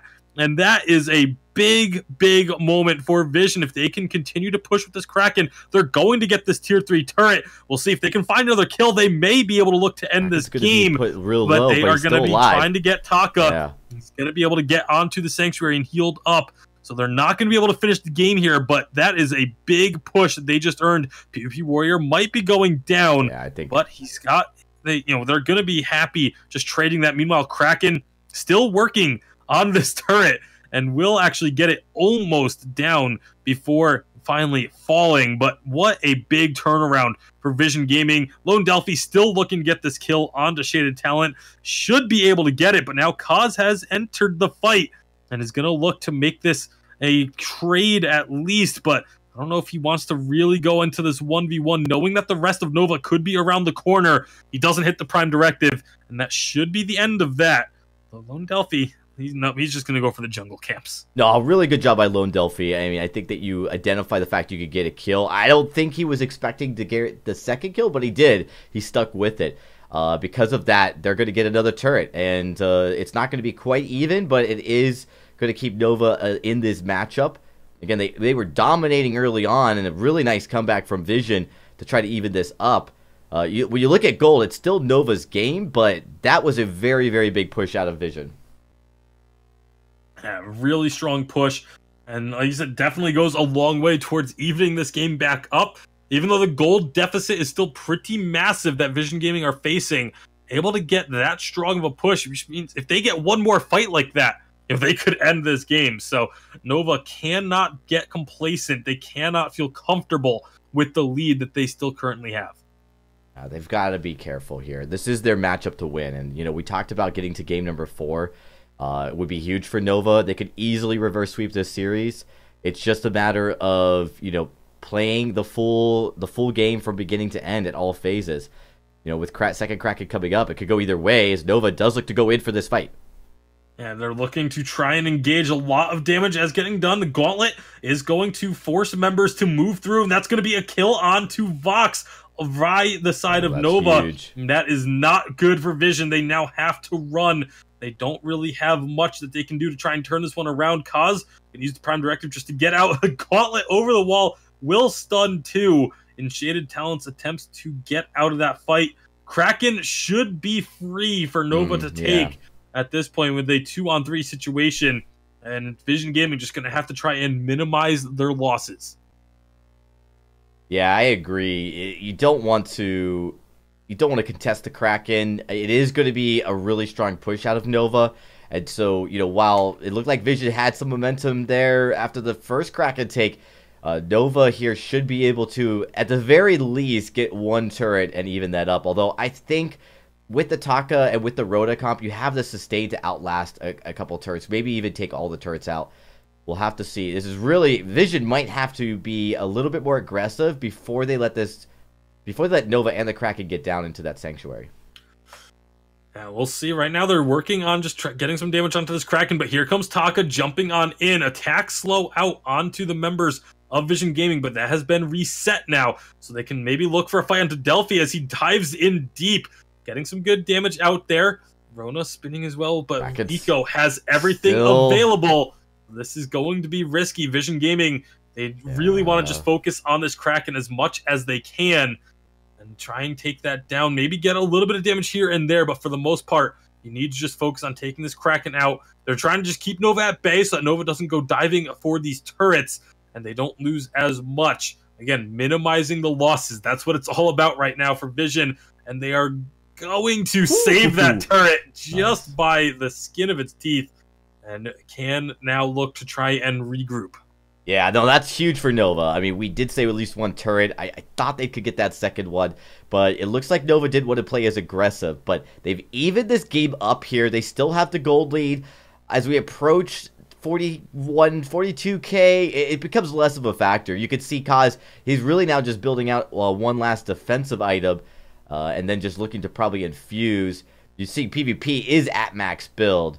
So everyone's pretty much getting to max build, even though you have that nice gold lead. The big difference here is going to be, Kaz is going to be about, does it look like, yeah, he still has his healing flask, so he's still one item away from, you know, matching up here with Lone Delphi. You're seeing only tier 1 boots on Lone Delphi, so he's got a little bit there, but damage-wise, the Taka is at max build. A little curious that Eco, I think he's just saving up for another I think he's saving up for an infusion, but he has an empty inventory slot and doesn't have it filled with vision. That's going to be a gauntlet, comes down, does get blocked out nicely, but Taka is the target for Vision Gaming. If they get another gauntlet down, that keeps the rest of the team away. The heal comes through onto the Taka that keeps Lone Delphi alive. Vox has fallen, and this could very well be the game. Once Kaz goes down, this will be the game. There's nothing that Kaz can do to try and turn this, as he is going to fall in this rebooting state. And with 2 kills, even though Shaded Talent prevents the ace, there's not really anything he's going to be able to do to stop the members of Nova from marching into this base, destroying these turrets, and pushing us to a fourth game. Wow, this is a good job by Nova. It was shaky. They've looked a little shaky this series, but a win is all they needed here. Now they can look on to the next fight, the next victory here. If they look to maybe push this, we could go to a Game 5. Nova has all of the pieces in place to make that happen. I mean, this is a very talented roster. There's no doubt about it. But Vision's, even in this win, Vision's shown that they can still go toe-to-toe with this team. And I would say this is a lot more like what we saw possibly in Game 1, where it was almost Vision, then Nova, back and forth we go. We'll see how we go when Vision switches over to that A side. They were very dominant in game number 2. If that's the case again, it could be a short game number 2. Or sorry, game number 4. Yeah, we'll see. I mean, the big difference in this game for me was just the way that Lone Delphi approached the jungle. They shut down Kaz. There's one fight where Kaz was able to have a really big impact, and aside from that, this Alpha pick just was not able to work out for the side of Vision Gaming. So a great job by Nova to switch up where their focus was and put all of their attention into that jungle, making sure that they won that matchup and that they kept Kaz from being able to really have much of an impact. Yeah, when we talk about things that were adjustments that were made, the draft was a big one. The Black Feather Band was really, really smart. And when you picked Rona, you were basically baiting in that Sky Band, and you could see they had the Taka ready to go as a counter for Sky. So I think that they kind of had a good idea. I really thought that Vision could have picked the Sky and banned the Taka, and I think that would have been a very strong draft for them. So their just insistence on maybe thinking too one-dimensional on just taking their laner might have been the downfall in that draft. Again, a lot of this comes down to execution, so the draft really does not have the full story, but that was something that we mentioned when we were watching it unfold. Yeah, I mean, it's that game, like I said, for me, a lot of it was just about the jungle matchup and the way that Lone Delphi was able to step up and make plays in the enemy jungle once we got even past the 4-minute mark. That was what my concern was. There wasn't really much being done prior to the 4-minute mark, prior to those sentries spawning. But after that, they were still able to make aggressive plays. They took out the sentry early and just really freed up Lone Delphi's Taka to go in and make the plays necessary. And when it came to the team fights, every single fight, they focused down PvP Warrior because they didn't really have to worry about the damage threat of the Alpha. You're absolutely right. Well, for game number 4, we enter. The draft begins. Jump into this next matchup here. Vision is switching over to A side, a side that we saw them dominate. Really love their draft, actually, too. So questioning how they executed this game number 3, but they could wipe all of that away and all that doubt by just coming in here and finishing this off. All right, so we'll see.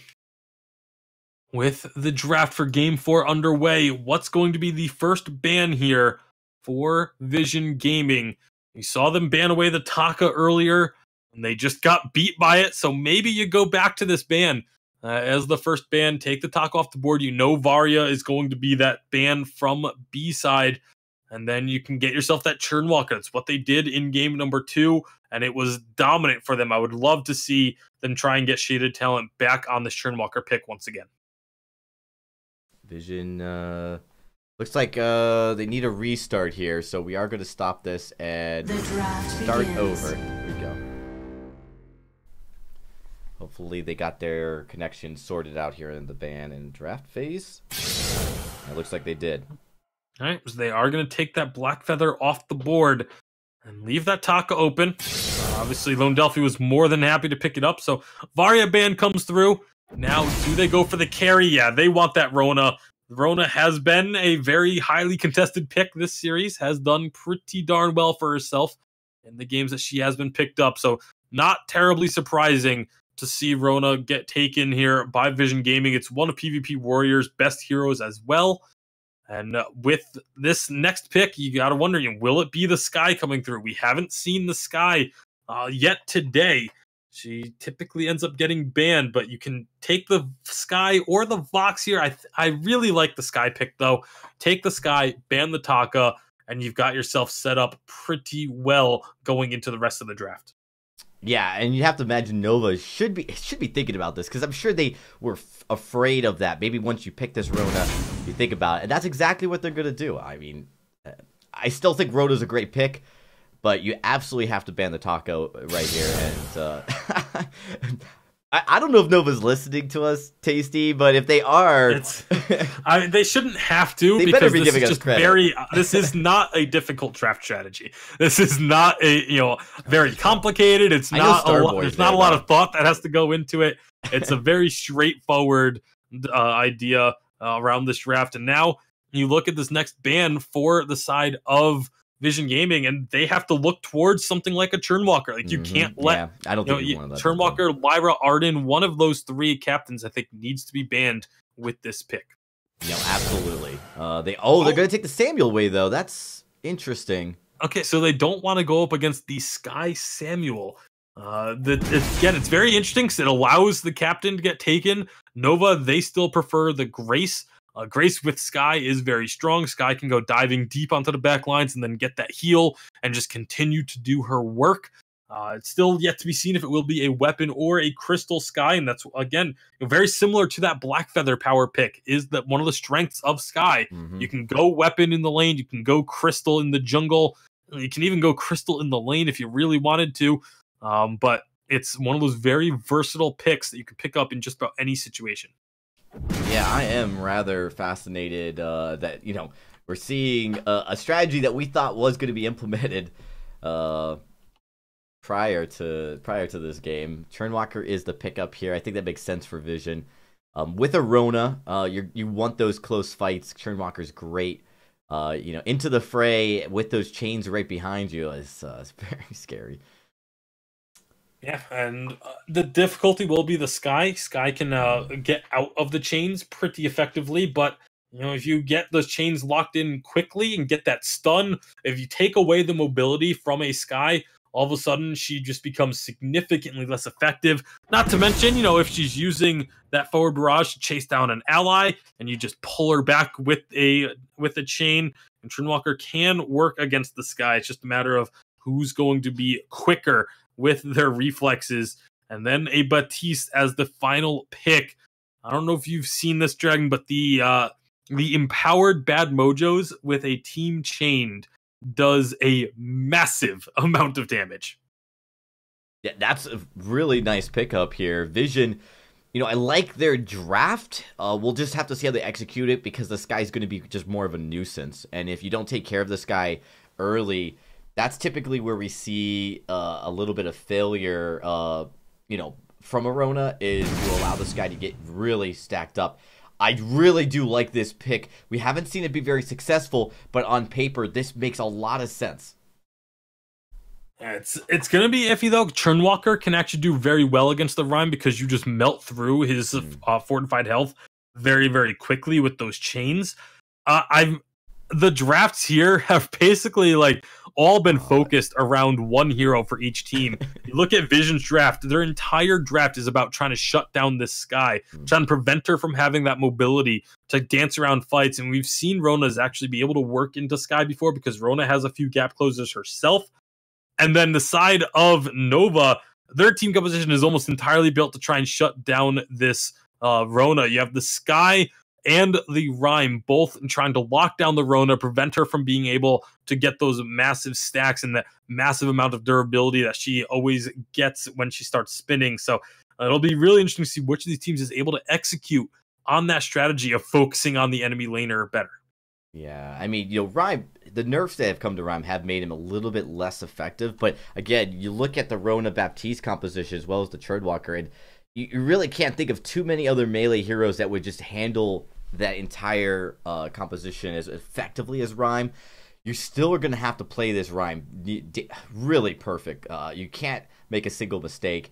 And a lot of it's going to come down to just Nova's early game. Again, I think one of the things I'd love to see is I'd really love to see Eco possibly pick up a defense contract for the early game. So we're actually jumping into the game right now, and it looks like he has not. Again, Eco deciding really not to go that route, but what happens is Nova ends up losing an early skirmish in the early game, and when that unfolds that way, it puts him at such a disadvantage into the next fight, and we haven't really seen Nova handle that very well.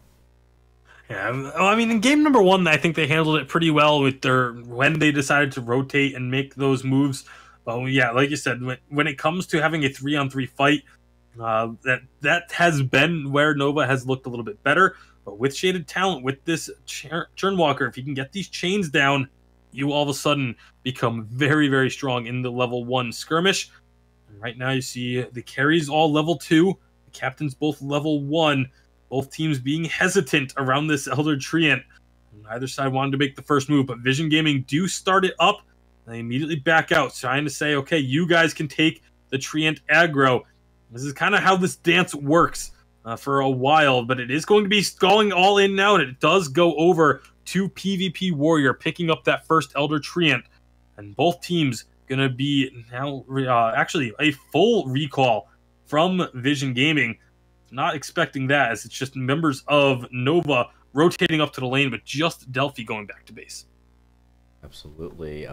It's been an interesting series because we've gotten to see these teams really dig deep into hero pools that they've got, and this is a great example. We haven't seen Vision play a lot of Rhyme recently, but you have to imagine this is something they'd have. Nova play a lot of Rhyme. Lone Delphi, he's typically on a poke hero, and while Rhyme is pokey, it's the melee type of poke that maybe plays more like a Baptiste. Nova has struggled these early first couple minutes, like when you talk about contesting the Elder Treant, it seems to be an area where Nova's not been as effective. Yeah, well, right now, PvP Warrior in the lane, going to be obviously looking to have same level of performance that we've seen from Rona all throughout this series. And they're going to be looking to, ouch, down in the jungle, Kaz getting invaded, FPG and Eco able to find themselves that kill there, and getting the Elder Treant for Delphi. Now Delphi, he can look to go aggressive, still prior to 4 minutes, no sentries, means that he can go right into the enemy backs, but he's going to get collapsed upon here, although Shaded Talent misses on the hook and chain, and that one goes over to Delphi. Now, can they find any more work using the chains to actually pull Delphi through the Ordained? Interesting little combo there, but Kaz, he wants to just get this farm. He doesn't want to worry about this fight, but Delphi, he has other plans. He steals away another jungle monster. How much more is he going to be able to get as he goes for this Treant? Eco is here now as well, and they're going to look to just turn this around. Big stun from the Holy Nova, and Kaz, he's going to fall. Lone Delphi and Eco, again, putting pressure on Kaz in the jungle. Really nicely done by Nova so far in this game. They didn't get that first Treant, but they've done a great job afterwards, just trying to follow up with aggression. And, you don't usually think of Rhyme as early aggression, but when you're playing against just melee heroes, for the most part, he's very effective. He gets in your face, and you really, once the fight goes the opposite direction, you can't get away. Baptiste doesn't have a good disengage, neither does Churnwalker. Rona does, but again, all this has been happening in the jungle where Nova does need to take advantage and snowball. That's what they did last game. That's what helped them win that game, was just being able to ensure that they controlled the jungle as far as being aggressive, stealing away farm. It was a little bit different. It was what really changed between the first 2 games was that one thing, being more aggressive at actually denying the enemy their gold. And you can see Delphi again coming up aggressively, this time into the lane, looking to try and make a play. Now he has level 6, has that Valkyrie available, but they do want to stick around, try and get some pressure out here. I don't know how much they're actually going to be able to get, but for now, It's forcing Kaz up into the lane. This is just buying time while the jungle camps respawn. And Lone Delphi can now go down and make his rotation once more. He's going to go down, get some shop in here. It is Nova in the gold lead as well as with those 2 kills. But when we look at items, I think he needs to go back and after this next rotation, pick up a few. He's at that pretty sizable disadvantage. A lot of denial coming in from Lone Delphi. Rhyme's not the fastest the fastest hero in the game, but it seems like Lone Delphi's been very effective at getting on the other side of the map to deny Kaz additional farm. Yeah, right now, are they going to be, once again, just stealing away camps? This has been Delphi's MO these last 2 games. It has been extremely effective for Nova and has garnered them a little bit of a gold lead, about 800 gold, but now they can get a lot of pressure onto this turret, catching them in the rotation. They get that turret down to about half health. Kaz on the wrong side of things. Delphi has no problems trying to engage in this, but a great Fearsome Shade is going to keep Delphi at bay. There's going to be that Valkyrie coming down, though, doing a lot of work, and the heals from the members of Nova keeping Delphi alive. He was very close to falling, and all of a sudden back up over 80% health. Now FPG using the Death and Love to help clear out the jungle. Yeah, the Fountain of Renewal just did a lot of work for him alongside the Fortified Health. They just weren't really able to get that damage to stick. And now Nova, they can just walk away from this one feeling pretty comfortable. At least thought they could. FPG has to use his flask. He's going to be in some trouble. PvP Warrior and Kaz, though, not really able to get in on this fight. And Fearsome Shade gets thrown out, doesn't steal the camp. And so it looks like they will just be backing off. Absolutely. Nice job by Vision. They got some good poke there. I think that there might have been a little attempt by Nova to, as they disengaged, maybe to bait, because they had both flasks on Lone Delphi and FPG available, and actually Eco still has his flask, and it was both carries from actually Shaded Talent and PvP who had burnt their flask. So again, a little bit of an advantage from Nova as they disengaged, but they got some good poke on FPG, and he dropped low enough that I think it was a little too safe. I'm sorry, too risky to try to go back into that fight. But it's still a very, very close game. Short of a few rotations that had gone away of Nova early, we are starting to see Baptiste find some additional jungle farm and start to pull that lead in. But Kaz got caught out. Yeah, Kaz getting caught, and he's going to fall. Death from Above doesn't even connect before he's dropped. And that is going to be, again, trouble for Vision Gaming. That's kind of been the trend of these last couple of games, last game and now this game. There's the double chains going out, just trying to rotate down, disrupt Delphi from taking this gold miner. He's actually gotten pretty low. That's a big trespass for the stun, but the heal onto Delphi from Eco will keep him alive. And now PvP Warrior has to get out of harm's way. Shaded Talent, he's just being left out to dry.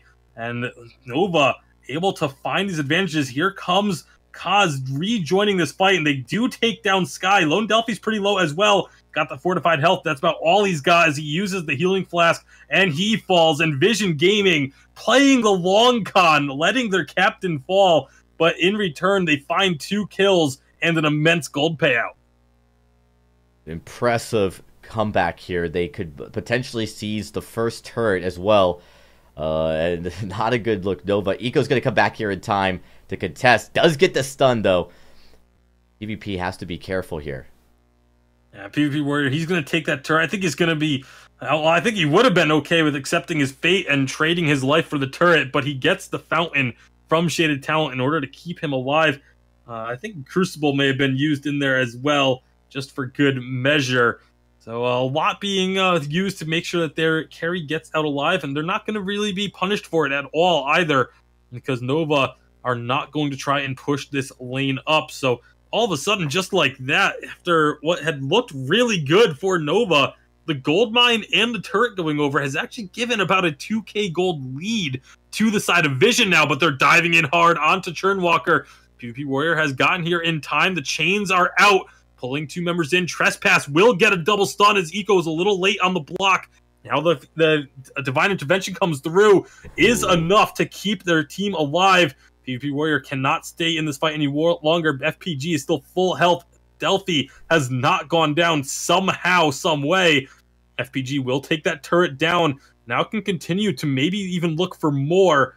He's not going to find another kill. So Nova able to answer back very quickly. Oh, the forward barrage by FPG in that fight was able to take down Kaz so effectively. You could see him. I mean, this is a weapons guy, but he still is packing a huge punch with his abilities. Positioning is key for FPG. You've got a little bit of crowd control, and, with those trespasses coming out here, it's going to be a matter of just getting the right block at the right time. Now, as we get later into the game, it's going to be a lot harder because you're going to be having an Echo probably build on Shaded Talent. That's going to be basically making sure you hold your reflex block for the right time to block, maybe not necessarily the first time. But you're also going to have that Baptiste spamming those Ordains. So right now, it looks like FPG was doing a great job managing that crowd control. It could be a little bit different story if this game goes to the late. Yeah, the target focus is something that I think maybe Vision Gaming might have to look into. FPG being able to survive that entire fight virtually untouched while they focused on Lone Delphi feels like a mistake, because Delphi's going to take a lot longer to take down. You need to be focusing on this guy. It's what your composition is built for. Right now, they're able to get some good damage onto both of them. And there's going to be the chains pulling Delphi back in. He's the only one that's hooked for now. That's going to be the Ordained keeping him in place, but the Divine Intervention to heal him up. FPG is going to take a lot of damage as he gets stunned up, but they're still focusing everything onto Delphi, and they're not going to be able to find these kills. Finally, they do get FPG as another pulls him in, and then PvP Warrior showing off his skills with this Rona to jump forward and find a second kill.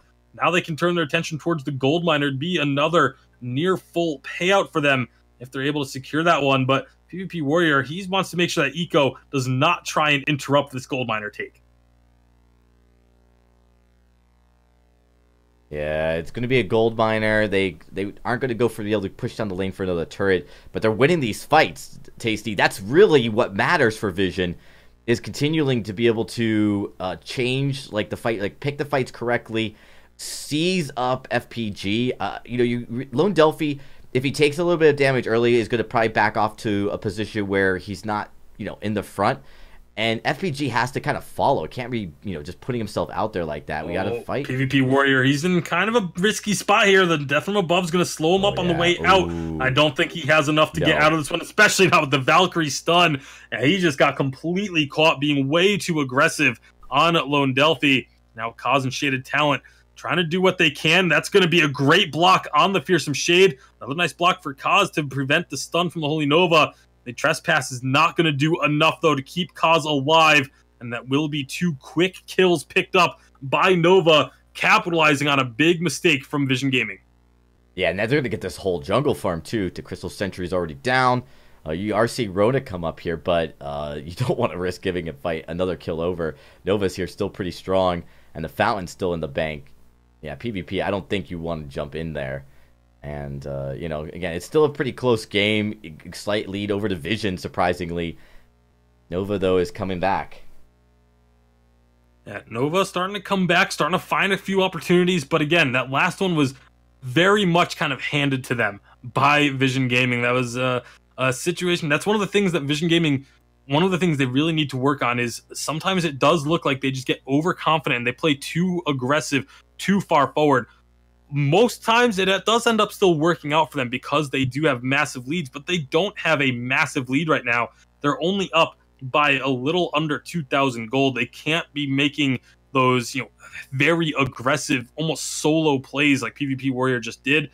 He does get himself that Shiver Steal, though, and this is the Rona.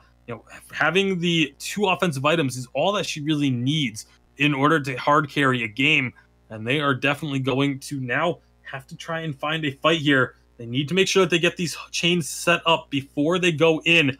Shaded Talent, this doesn't connect with his first 2 throws.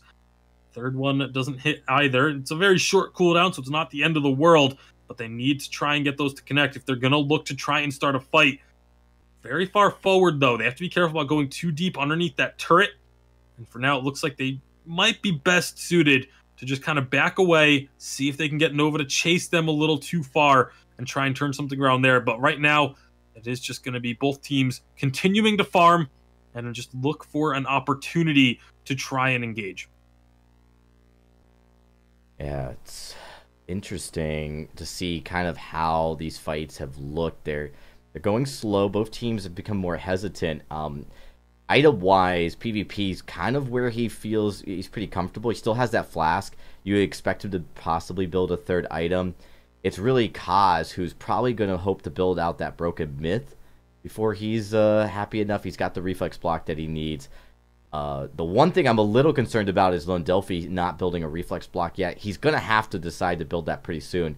But obviously FPG, having that Aegis already built to deal with a lot of focus. You expect to come in, but with no reflex block on Lone Delphi, do you maybe just focus Lone Delphi down? Sky, could get out of the fight. Lone Delphi right now would be a little bit more vulnerable.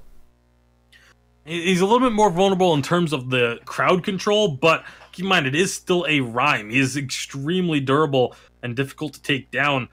We're at a stage in the game where Vision, they actually feel pretty confident. You can see starting up the Kraken with just a PvP warrior for now, but they are going to back off as Nova getting a little bit close. They want to break that aggro, maybe look for a fight, get these chains in. That's going to be Eco going in with the Benediction, looking for PvP warrior, but now that the chains are on, can they turn and start to fight this? That's a nice death from above. The trespass does get blocked, but the fearsome shade doesn't. FPG is in some trouble, gets a divine intervention. Meanwhile, Eco is actually dropping pretty low himself as Kaz is on the backside. They're fighting around this crystal sentry, but they get the first kill. PvP warrior is now spinning as much as he can, but Delphi is surviving and finding these kills. Nova. And now it's just a singular Churnwalker. There's nothing Churnwalker can do on his own. Just chasing too far into that Crystal Sentry, not getting the kill onto FPG early really hurt Vision.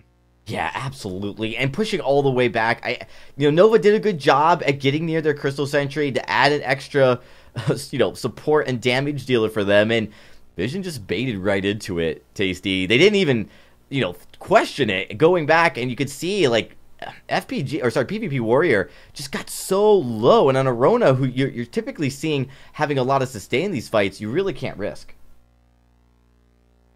Yeah, it's again, it was very, very risky to go that deep. They tried so hard to get FPG down, but this target focus is just not working out for them. They're split up every single fight. You saw Kaz was trying to take down Eco on the backlines while PvP Warrior was deep trying to take down FPG. And because their damage is split like that, they aren't able to actually kill either of them until it's much too late.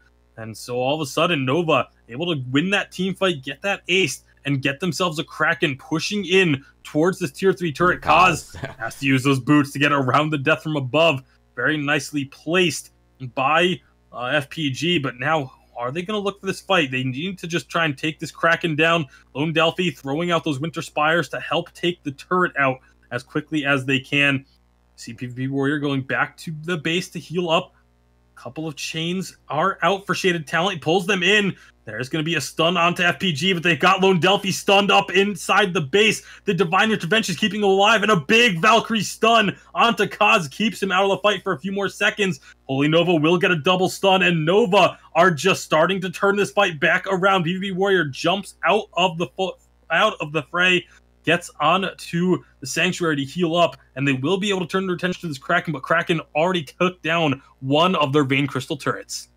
Nova, they are looking for the Game 2 victory to likely turn this series around.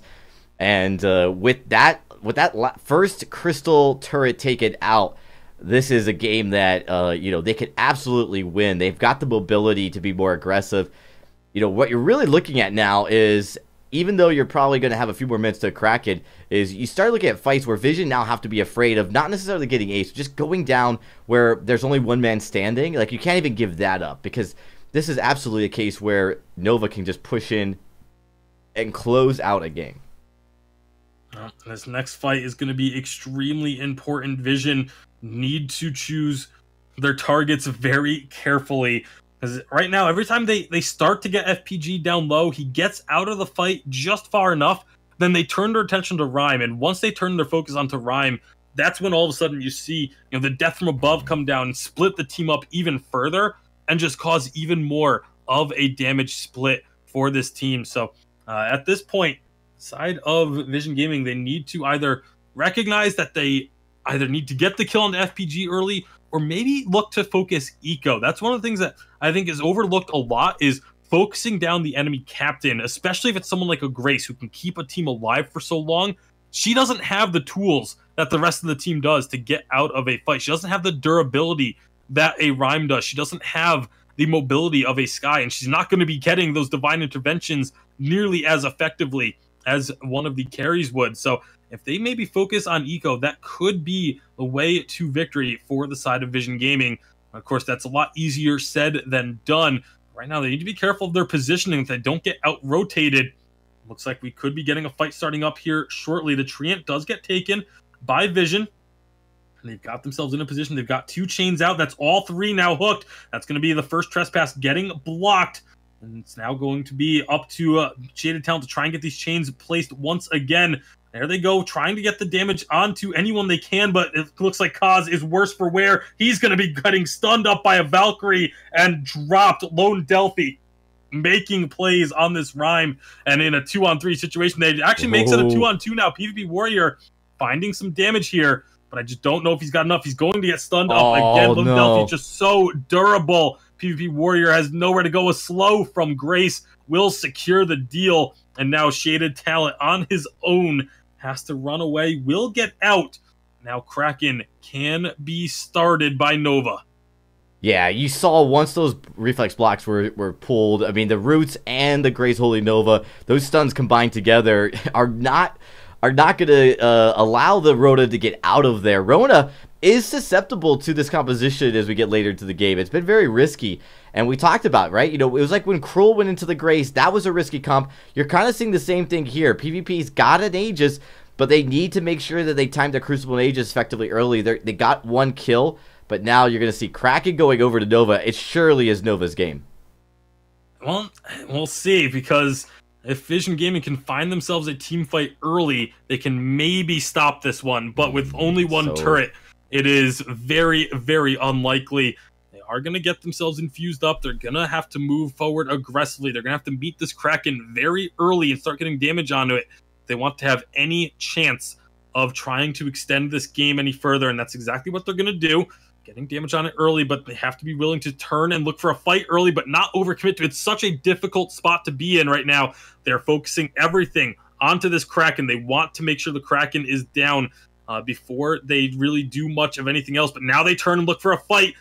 Can they find the kills, though? If you can't get the kills early, you have to back off. They look for Eco. Eco is down. They have the 1 kill. Can they get more? Right now, it's going to be the kill on Kaz. He has fallen. PvP Warrior in a 2-on-2 with his captain, and Lone Delphi and FPG just stalling him out. They get the kill onto PvP Warrior, and that will end it. They will not be able to stop this Kraken. And Lone Delphi and Shaded Talent, they both know that, and they will just end this game. And Dragonborn, we are going to a game 5. Oh my goodness. Nova playing the way you'd expect them to, but more importantly, right at the beginning of the draft, just doing some of the more common sense picks here. Picking this guy, banning the Taka into the Rona was perfect, and then finishing it off with the Rhyme. I mean, you could see in the late game, there was just nothing that they could seem to find a way to get around that Rhyme. That Rhyme was just like wrecking havoc to Vision's strategy, and early on it looked like Vision might be able to wiggle in a victory here, but Nova shut that down pretty effectively after that 15-minute mark. 2 Krakens. I mean, there's got to be a statistic out there, Tasty, for the win rate you have when you've been able to secure 2 Krakens back-to-back. In this case, Nova just, you know, once you got that second Kraken, you really put Vision in a spot where they had to initiate a fight and win it right away, and there was just too much defense on Nova's side. They were so much sustained, you couldn't kill them fast enough. Yeah, I mean, it was close, though. They were very close to turning it around. I mean, if Kaz doesn't fall early in that fight after they get the first kill, if, you know, maybe even if PvP Warrior doesn't fall and they get the ace, who knows, maybe Vision Gaming are able to take that Kraken down, because it was pretty low at that point. They had done a lot of work to it, but that wasn't the case. Lone Delphi 6, 2, and 8 on this Rhyme, making this hero work in a big way for Nova. And now you got to start thinking reverse sweep is on the mind for the members of Nova.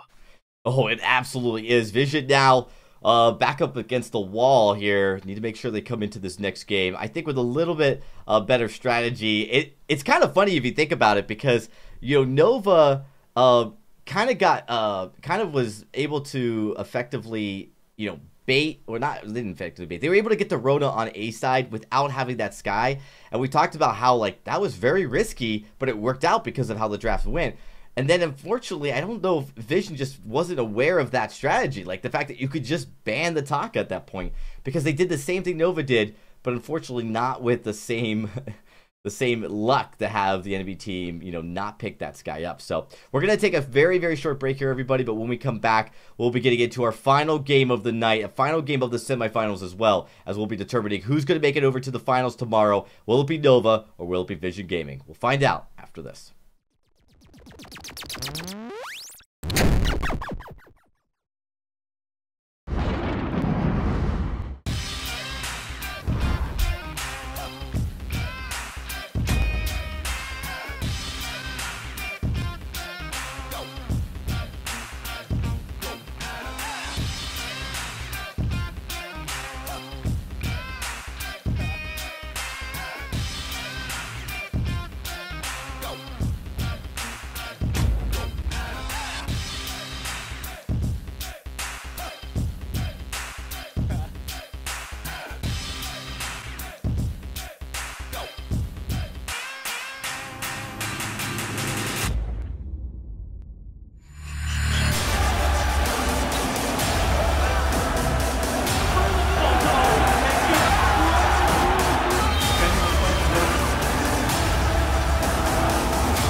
Ben, Sam, and Ken are on separate journeys to defeat the menacing Vile Dragon.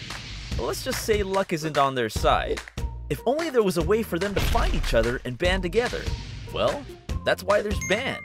It's a mobile app that allows people to come together using common interests. With Band, you can find fellow gamers, chat, schedule gaming sessions, and conduct polls. Stage epic battles with friends while sharing videos and photos along the way. So try Band today. Band.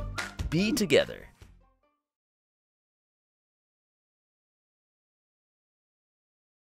Welcome back, ladies and gentlemen. Very brief break here. We're back in action after just 2 minutes as we're ready to get into this game number 5. I'm very excited for it, as I'm sure Tasty Bacon is as well. And we've seen a full circle come around here for Nova, Tasty. 2 games Vision were able to secure early on, but now Nova's evened it up. And we are in what is probably the most exciting territory, game number 5. Yeah, absolutely. Do or die. It all comes down to this final game. Winner will move on to the finals. And that's where everyone wants to be. Everyone wants to get their chance at the World Champions tribe, who are waiting for them there. So, final game of this one. And what a turnaround from Nova. Honestly, from games 1 and 2 into games 3 and 4, just looking so much better and so much cleaner in their approach to the game, really. And the draft and the way that they just were playing aggressively in the jungle, focusing on Kaz and making sure that he wasn't able to have as much of an impact as he normally does in these games for Vision, has been very, very good.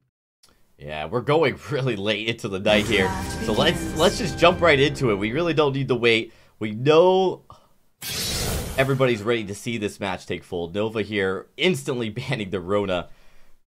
So we started the night with these Black Feather and these power picks being taken up, and now we're ending the night with probably most of this being banned away. I'm curious to see if Nova goes for the Black Feather pick like they did in the first series. Yeah, you got to figure it's going to be either the Black Feather, the Churnwalker, or the Grace, one of those, and they want the Black Feather on their side once again. So now there's a lot of options for the side of Vision Gaming. They don't need to go and match a carry. There's not really a carry that is top pick for them right now. They can just get their choice of captains. which could be that Churnwalker for Shaded Talent. They could look to take the Grace off the board. That is exactly what they do, although they did grab the Arden instead of the Churnwalker. They want to get Shaded Talent back on this Arden, make these gauntlet plays once again. Yeah, draft's moving really quickly. Vision, they know exactly what they want here. Banning out the Grace. You do expect possibly the Churnwalker now from Nova, and with the Black Feather, that's pretty potent. Nova could be in a good position here. When you look at what they could possibly ban, though, oh, no, it's a Vox, so we don't even need to speculate. Now, interestingly, Tasty, we haven't seen Ringo at all in this series, banned or picked. Is this the game with both Rona taken off the board, with Vox taken off the board and Black Feather picked? Do we see Vision Gaming picking up the Ringo? We know that PvP Warrior is a fantastic Ringo player. I think this very much could be the game where we do see the Ringo. I don't know if they go for it on this pick because there are other things they could take, but I think it's a safe enough pick in the lane right now. There's not really, much else that's going to be able to counter it, and then you get to kind of force the members of, you kind of force your opponents to have to show their hands of where that the Black Feather is going to be, excuse me, before making your final selection. But they do go for the Krull instead. So this is a relatively safe pick, just because now if the side of Nova, if they want to take that Ringo for themselves and kind of force themselves, then put the Black Feather into the jungle, they can do that. Or if they have something else in mind, that they want to put the Black Feather in the lane, any of the crystal junglers, Krull generally does pretty decently into.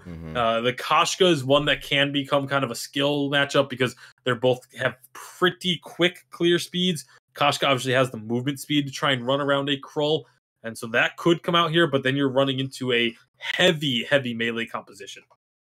Yeah, and then you could be talking about, a weapon rhyme in the lane. You could be seeing crazy stuff coming out of the side of Vision. I still think Vision thinks about picking up that Ringo, to be honest. I mean, a slow that comes out of a Ringo with a Krull to follow up could be a really fun, effective strategy to play here. I do think Koshka's good, though, coming out of Nova. I think you could also look at picking up a Samuel or Baptiste. That's something that we know Nova can play effectively. It could definitely be effective here with that Lyra, because you could protect the Samuel fairly well with the Lyra.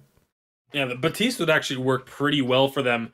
Going into the Krull has to run at you. That makes him a very easy target for the Malice and Verdicts. Obviously, between Krull and Arden, it does mean that they're going to have a lot of protection for whatever carry they pick up, and so maybe you move away from the Samuel because of that, because you're going to want to be able to get onto that backline carry, and Arden and Krull are going to be able to body block so much, so they go for the Taka. Ooh, boy. I mean, Taka, he can work really well against a Krull. If you can if you can keep out of vision, when Krull gets those weakness stacks built up on you, you go into your Kaku, he cannot use the Spectral Smite on you unless he has vision. And so it's a way that you can kind of deny a little bit of what Krull is trying to do. Of course, that's assuming that Shaded Talent isn't able to get the vision down onto the Taka beforehand. It also makes the Ringo pick a lot riskier because Taka does do very well what I was gonna diving say. onto the Ringo. You're now even considering a Gwen in this case, while we haven't really seen Gwen played much at all. And again, she doesn't have the same strength. Into a Taka, that slow plus the vision reveal could be potentially effective. You just have to get out to a really early start, which is something that Division's been pretty good at doing. So it's not something necessarily not to consider. You could see, I mean, I'd say it'd be even risky to think about things like Baron. Anything that the Taka could get on and delete really comes off the board. And when you look at that from that angle, there's not a lot left here for them to pick in the lane. It's not insane to consider doing oh wow, pedal. Okay, going for the Taka counter, the lane pedal most likely coming from the side of Vision. We said they are not afraid to go a little bit unconventional. Obviously, lane pedal has had its share of success over the past few months, but it has not really been seen on this update in particular. But Vision Gaming, when it all comes down to it, when it's all on the line, they are willing to pick it up. Yeah, really fun pick. It's risky. It does play good into the Taka, but it's squishy, and the Blackfeather and the Taka could get on top of that pedal very quickly. You're not going to have the same crowd control either. You've got a little bit of slow. You've got some damage here, but this is going to be interesting. Now, the real question I have for you, Tasty, is this a weapon pedal in the lane, or is this a crystal pedal in the lane? Because I don't think you can run the Cruel in the lane. Well, I feel like it will be a weapon pedal. I would love to see a crystal pedal here, just because Blackfeather and Taka, weapon Blackfeather especially, and a Taka, they can't really take out the Munions very quickly. So you can get a lot of work done with those Munions if you are a crystal build. But I have a feeling it's going to end up being the weapon pedal, just because that is what is most conventional when you do talk about a pedal in the lane. Of course, we'll have to see. It is Vision Gaming. They are known for, going a little bit off the board with their compositions and the way that they play their drafts out. So anything is up in the air, but I would expect to see it be a weapon pedal. Yeah, it's something we haven't seen actually for about an update and a half. We saw quite a lot of it. It was very effective, but it's something that, I really am impressed with Vision, that they're so deep in their drafts. They really feel confident playing absolutely anything. This is a look from them specifically we haven't seen, but I like the fact that they can, again, assess the draft and say, what's the best chance we have to win? And, Ringo might be their most comfortable pick, but into the Taka, into the Blackfeather, it was too much of a risk. All right, so we are going to be getting underway. Dragonborn, it is game number 5 of the second semifinal here at VISPRO Winter. And it all comes down to this, the final game between these two teams to see who will get into the finals. It is going to be, I would expect, a very explosive one. It also looks like Kaz is going for a crystal pedal. And with the item start from PvP Warrior and the fact that it is PvP Warrior on the Krull, this is a lane Krull. That's exactly what I was going to say. And this makes the most sense into the Taka. It's just, I don't know how the lane Krull is going to deal with the Blackfeather. You feel like... it should be okay, because they're both melee, so it shouldn't be that much of an issue. And they're both just going to start with the Book of Eulogies and be able to just heal up whenever a trade happens. It's just, I love Vision Gaming. I love watching Vision Gaming play so much. They secure themselves the Elder Treant, and now we can really start to get into things. And when you look at this matchup and how these two teams, like Nova is a very strong team on paper. They've shown that, and they've been able to prove that. And the fact that Vision can just surprise them and outdraft them is impressive. And I'm really curious to who is helping Vision do some of their drafts. I'm sure they're spending some time coming up with some of these. If these are just off the wall, like, no, we can do this, we know this works, that is also impressive from the player's point of view. We'll see. Right now, PvP Warrior, he's taking a lot of punishment. That's the one thing that I actually didn't really calculate for that much, is the Lyra. Lyra's going to be able to harass this Krull very, very heavily in the lane. It's all about once these minions get underneath the turret, that's when PvP Warrior can farm up, can actually heal a bit from the Book of Eulogies.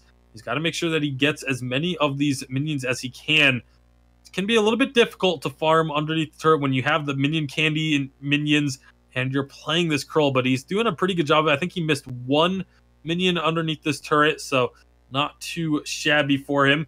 You can see the CS numbers. He's actually got himself a slight CS lead at the end of that wave.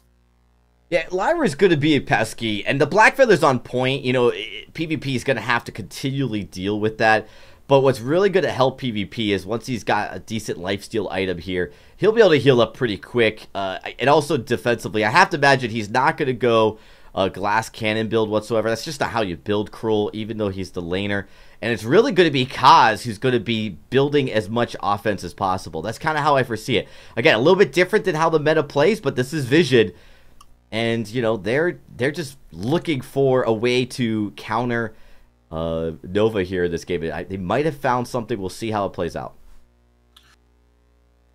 They are going to be looking to counter out that Taka. We saw Lone Delphi able to counter Kaz earlier in this series with a Taka. And now it's Kaz's turn to try and give him a taste of that medicine. But right now, Delphi able to secure that Elder Treant. But now Kaz He is just chasing that Eco. You can see how much work those Petal Minions are able to put in. They finally kill the Lyra, and now he's turning his attention onto Londelfi. Taka, he can't run from these Minions. There's nothing Taka can do against the Petal Minions other than just sit and cry in a corner, and they end up finding those 2 kills. Excellent job by Vision Gaming. Yeah, really well played here. And you kind of have to imagine if PvP basically gets an open lane just due to how effective Kaz is at harassing Taka. FPG is going to have to take serious the jungle, right? He cannot let Taka fall behind. If Taka becomes a nothing burger, just sitting there in the jungle, just getting harassed by the Petal nonstop, FPG is going to have to do something. It can't just be a lane game here for the Blackfeather. Yeah, Blackfeather definitely is going to have to be rotating down very frequently to help out against this Petal. And if Petal gets an early lead, especially a Crystal Petal, like I said, they don't have the tools to clear out these Minions very quickly. It can get very, very dicey very, very fast.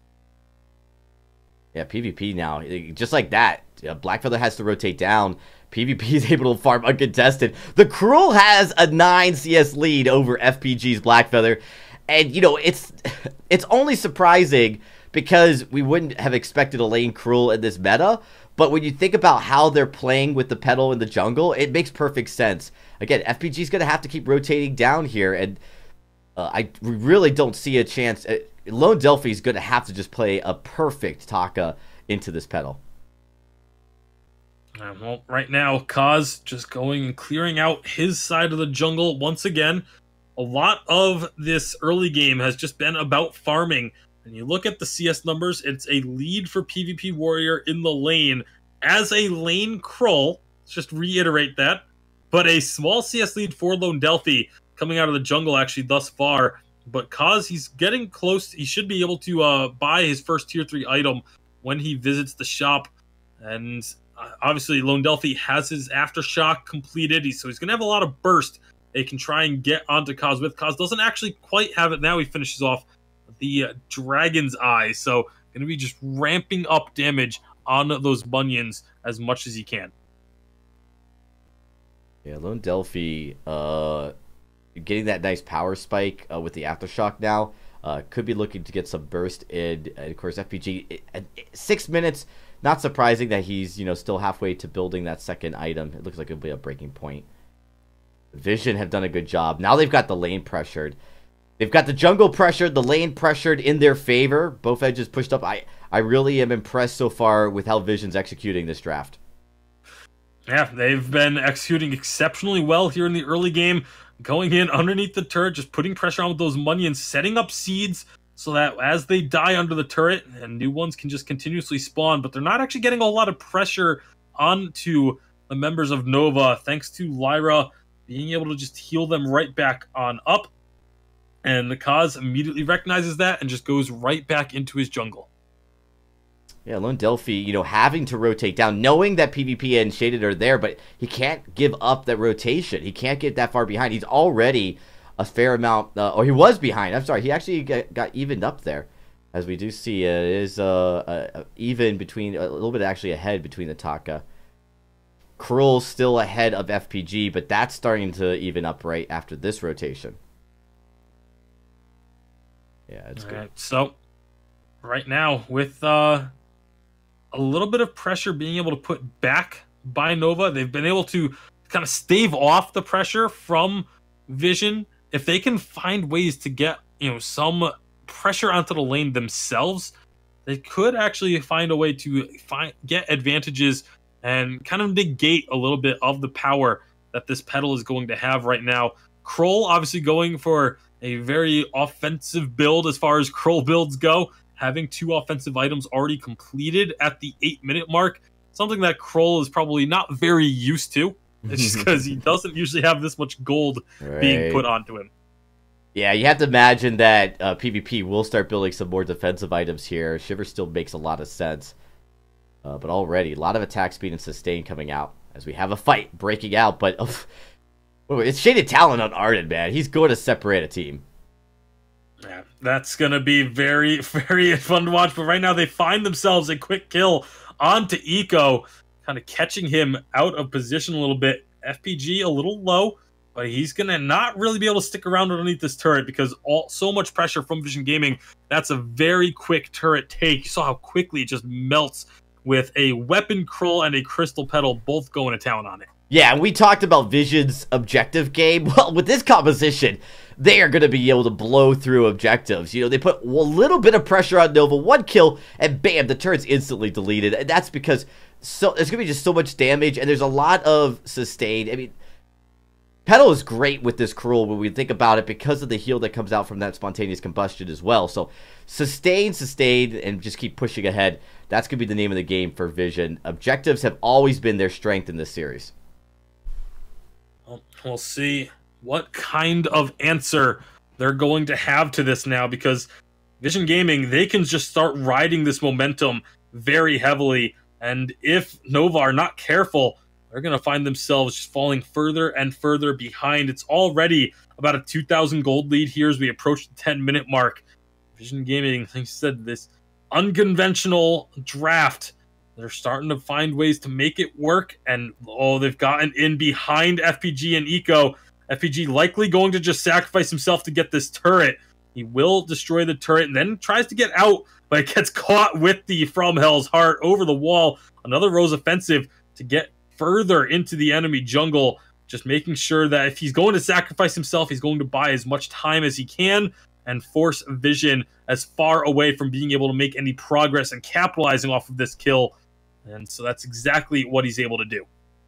With him down, this could be a gold mine push if they could get Lone Delphi a little bit low. It's a burst here. You can see, again, they've got the objective push composition. Krull is always going to feel comfortable going for an objective, even with Taka hanging around. And you can see very quickly this gold miner is dropping very low. The question is, Lone Delphi going to risk it? Black Feather's up, but Tasty, this is just Vision rolling with it. Yeah, absolutely. Just starting to really this snowball kind of rolling down the hill at this point as they are starting to just take this momentum fully behind them and able to get damage upon damage being dished out. And it's, even though it's still very early and it's not the gold is still within reach, it's already starting to feel somewhat dire for the side of Nova here in Game 5. It feels that way. You know, when we think about Taka Blackfeather, we don't think of some mysterious power spike into the late game. Taka really is just like every assassin, born to be wild in the early mid game. And his damage falls off. He's still very slippery, and he's still an incredible distraction. But Kaz is going to be perfect at countering him. So there's just a lot of nice counters in Vision's draft when you look at it from lane all the way down to jungle. Even the support play. Shaded Talent has already proven to be an incredible Ardid. So it's just all of this is in favor of Vision as they go in here. We're looking at PvP Warriors build just real quickly. Tasty. He has the Shiver Steel built. He's got some decent armor. He'll likely be selling that flask for some additional defense at this point. Yeah, you got to figure that'll be the case. But right now, Vision Gaming looking to put pressure on this next turret in the lane. They can find anyone out of position and get a kill. It's pretty much a guarantee that the turret goes down afterwards. But for now, it's really just about putting pressure on, forcing Nova to have to just rely on only getting the farm from this lane. And if they can just keep this pressure up, keep the pressure on the lane, send Kaz down to the jungle, steal away some of the camps, and force Nova to just have to be on the back foot at all times. That's how you just continue to build this snowball that they've got going for themselves. The infusion's going to be bought pretty much consistently from here on out as they turn their attention to another gold miner. Yeah, stacking up that gold lead. FPG in the lane, just going to be happy to push. But when you start looking at the mid game for Taka, being at a huge gold deficit is another challenge. Lone Delphi looking to build his third item. It's going to be that Broken Myth, so a good item to have. But he's at least 2 to 3 minutes from that, and that's assuming that he can farm pretty effectively. He's got a ways to go. And the other concern will then be, do they start buying infusions to match on the side of Nova? Because there's going to be infusions for members of Vision, like I said, pretty much consistently here on out. But if you don't match those infusions, you risk falling further behind. But if you do match those infusions, all of a sudden you're not able to complete your build as quickly. So it becomes a real catch-22 for the side of Nova. And it's one of the problems that happens when you do fall behind early, is you kind of have to, you get put in these situations where you have to make a decision of, do you try and commit to just staving off and just trying to survive right now? Or do you just give up a little bit more and focus on playing for the very late game? Interestingly, the CS is starting to come back in favor of Nova. So that means the gold will be too. And you see from the items, they're not that far behind anymore. Objectively, Vision's dominating this game. They've got the 4-0 and the kills, but this is definitely a game that in teamfights, the power spike is going to be about flat between these two teams. All right, so Vision Gaming, again, playing very aggressively, very far into the enemy jungle. FPG jumps on in. Are they going to be able to get out? He does just immediately go back out. The Crystal Sentry has been aggroed, but Vision Gaming, they have no problems just turning themselves onto this Crystal Sentry and taking it down once again. I believe it's Spectate is bugged and doesn't tell me exactly how many lives it has left, but they are just putting, again, keeping this pressure on stealing away the jungle. This is what I was talking about earlier. You force your opponents to only be able to get gold from the lane, and then they start to fall further and further behind. Now they're onto this turret because they caught them in a recall. They take down the tier 2 turret, and now on their way out, they can maybe look for a kill or two. A nice gauntlet from Shaded Talent's going to start things off here, and they're just trying to get this damage onto Petal. Petal is actually going down very low. Kaz is at risk of falling. He will get taken out. Now can PvP Warrior do enough damage to turn this fight back around? You see everyone on the side of Nova getting low, but no one really quite at risk of going down. All the weakness stacks have worn off, and they take down PvP Warrior,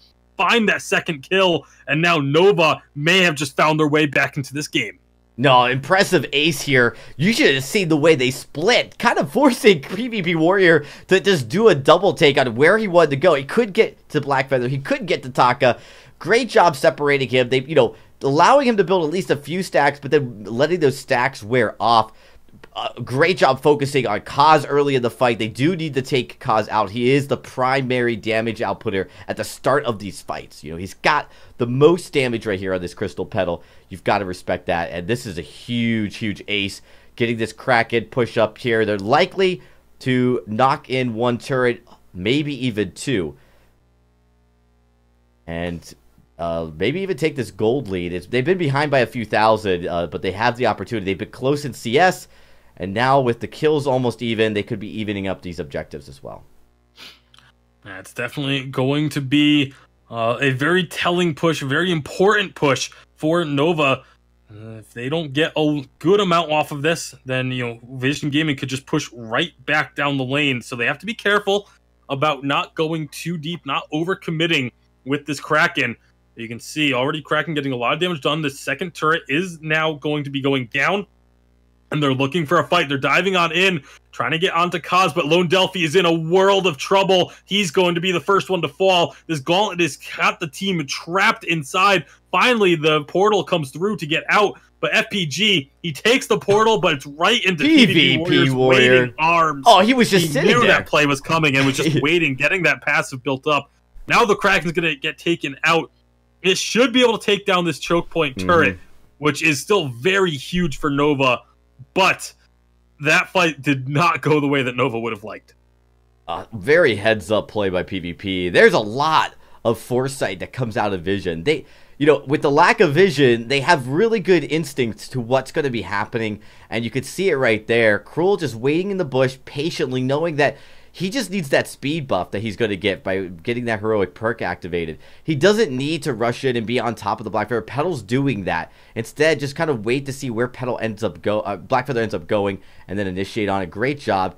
Vision do have to watch out. There's a lot of scout traps granting vision to Nova that are going to be able to give away their rotations now, and of course you don't want to get caught out. That's one thing Vision can't do. With a Cruel Petal if they get caught out, if they get jumped on, they are a little fragile when they are playing as the non-initiators. But if they could clear out some of this vision, make sure that they're not, you know, the victims of a face check into the wrong bush. Yeah, that's gotta be a constant concern at this point. Although they have a little bit of vision down, although that mostly has been cleared out at this point. So now they're kind of just going to be blind. They have to just wait for this minion wave to get pushed in onto them. And it's just going to be a very much a waiting game for, honestly, both Nova and Vision. Vision doesn't want to overcommit, trying to force something to happen. They should just be looking to wait and for this Kraken to respawn and then try and force something to happen then. But for now, they just can play forward, play aggressive, stay on the opponent's side of the map. And if they do walk a little bit too close, you've got the upper hand when it comes to that fight. Yeah, Vision maybe thinking to wait at the bush. I don't know if that's ultimately going to be their plan here, as PvP had already pushed out. Infusions are being picked up by Lodelphi, but he's got his full damage build, so he's just down a defensive item. An important defensive item when we're talking about a weapon cruel, but not a bad look. I think Delphi, realizing he needs to be able to take out Kaz, cannot risk building too much defense and not having enough damage. But it is going to be a potential problem here. Interestingly enough, Kaz does not have that Aegis yet. It doesn't have it doesn't need it, but it will be a huge amount of defense going over to Kaz to keep him in these fights. Yeah, we'll see where this next fight is going to go, because Nova actually was able to push out pretty far here without getting punished at all, but that could be about to change, as it looks like Vision Gaming will want to engage off of this. Here comes PvP Warrior with the heroic perk, going right on in. The Gauntlet is actually going to get through the portal. That was an interesting interaction, but it's working out for the side of Vision. They've already got the kill on the Lyra. Now they can turn their attention onto Lone Delphi. Oh, he just gets deleted. double stun. Kaz is low, but he's staying alive and just staying outside this Gauntlet, and they get the ace. Vision Gaming finding that team fight excellently. That quick kill onto Eco was absolutely devastating for Nova. Unbelievable job there by Vision here, and this could be them opening this game all the way up. This could be a complete, like, just devastation stomp coming over here. That's a big turning point. It feels like this is an opportunity now for Vision Gaming to just get the pressure on. They take down the turret. They have Kraken pushing in now with just 2 turrets remaining, or at least they will in a few seconds when they finish this off. And with the leads that they've been able to find in most of these team fights, they should be able to close this one out. And it is looking like that should be the case here. It's been an amazing series. You never know. It's not over until the Vein Crystal falls, but Nova, it's going to be an extremely difficult task for them to stall this game out too much longer. Yeah, they're running out of options here. You got to take out Kaz. Kaz has that Aegis, and he's infused. So this is that max build. He still has a flask, too, which, you know, impressively, believe it or not, the flask is very strong late game as it is into the early game. It's just as strong. It's just usually not strong enough to replace an item, but... Well, here comes the portal in. All 3 members right on top of Vision, but that means that the spontaneous combustion does a lot of work. They're trying to get the kills onto Kaz. Kaz is very low, and he's split up from PvP Warrior. That's going to be the kill onto Petal, but PvP Warrior, can he find the kill onto Eco? He just doesn't quite have the damage. He gets the Spectral Smite down, but now, can he survive against these 2 carriers with the help of Shaded Talent? They're still buying time for Kraken. Kraken gets 1 turret. Meanwhile, these weakness stacks building up, but he just can't stay on one target for too long. They're doing a great job of trying to kite him around, but he only finally gets back on to FPG and gets that kill. And with Kraken still extremely healthy, this should be the game for Vision Gaming. Nova put up one heck of a fight here at the end, but they just fell a little bit short and will not be able to stop this push. Vision Gaming will take game number 5.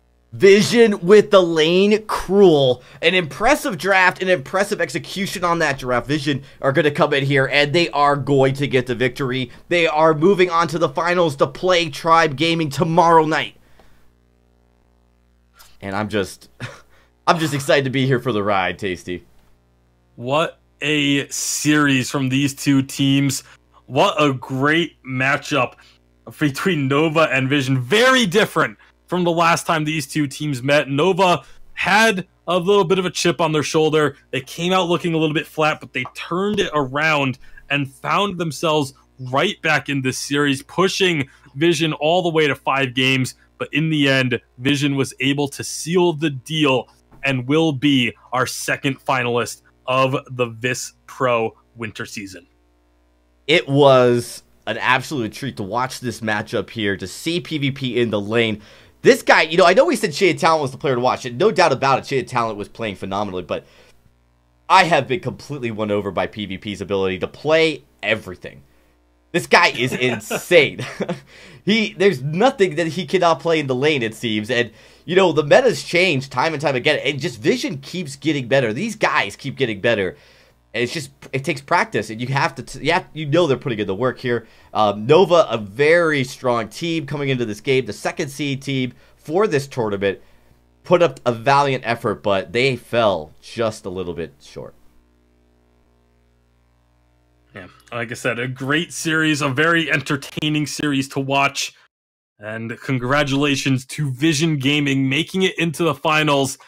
And now they've got themselves one heck of a match to prepare for tomorrow, going up against the world champion Tribe and trying to take them down to claim a victory here in this. Oh, absolutely. So make sure you guys tune in tomorrow. We will be back here in action, although I just want to point out, and I think I should put up the schedule here just really quickly to show. We are starting 2 hours earlier, everybody. The grand finals will be starting at 4 p.m. Pacific. So make sure you guys just put that down. We're not starting this late. We want to make sure we have plenty of time for everyone to feel well rested. You know, grab something to eat maybe, and just, you know, a couple hours right through from 4 to 6. So you're not going to miss it. It's going to be incredible. Tribe, the world champions, they looked impressive, unstoppable in their 2 series here this week, Tasty. I mean, they are playing with some kind of chip on their shoulder or something, because they just were shutting teams down. Maybe it's just that they're the world champions for a reason. But they're going to be going up against Vision. You know, Vision going into the Vainglory 8 are going to be looking to make a big statement. So make sure you guys tune in. We'll be here live 4 p.m. Pacific at this channel. We'll be live on YouTube, Twitch, and on Mob Crush. Don't want to miss it. Until then, though, good night, everybody, and see you tomorrow.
Ben, Sam, and Ken are on separate journeys to defeat the menacing Vile Dragon.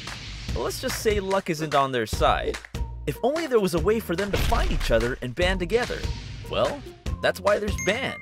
It's a mobile app that allows people to come together using common interests. With Band, you can find fellow gamers, chat, schedule gaming sessions, and conduct polls. Stage epic battles with friends while sharing videos and photos along the way. So try Band today. Band. Be together.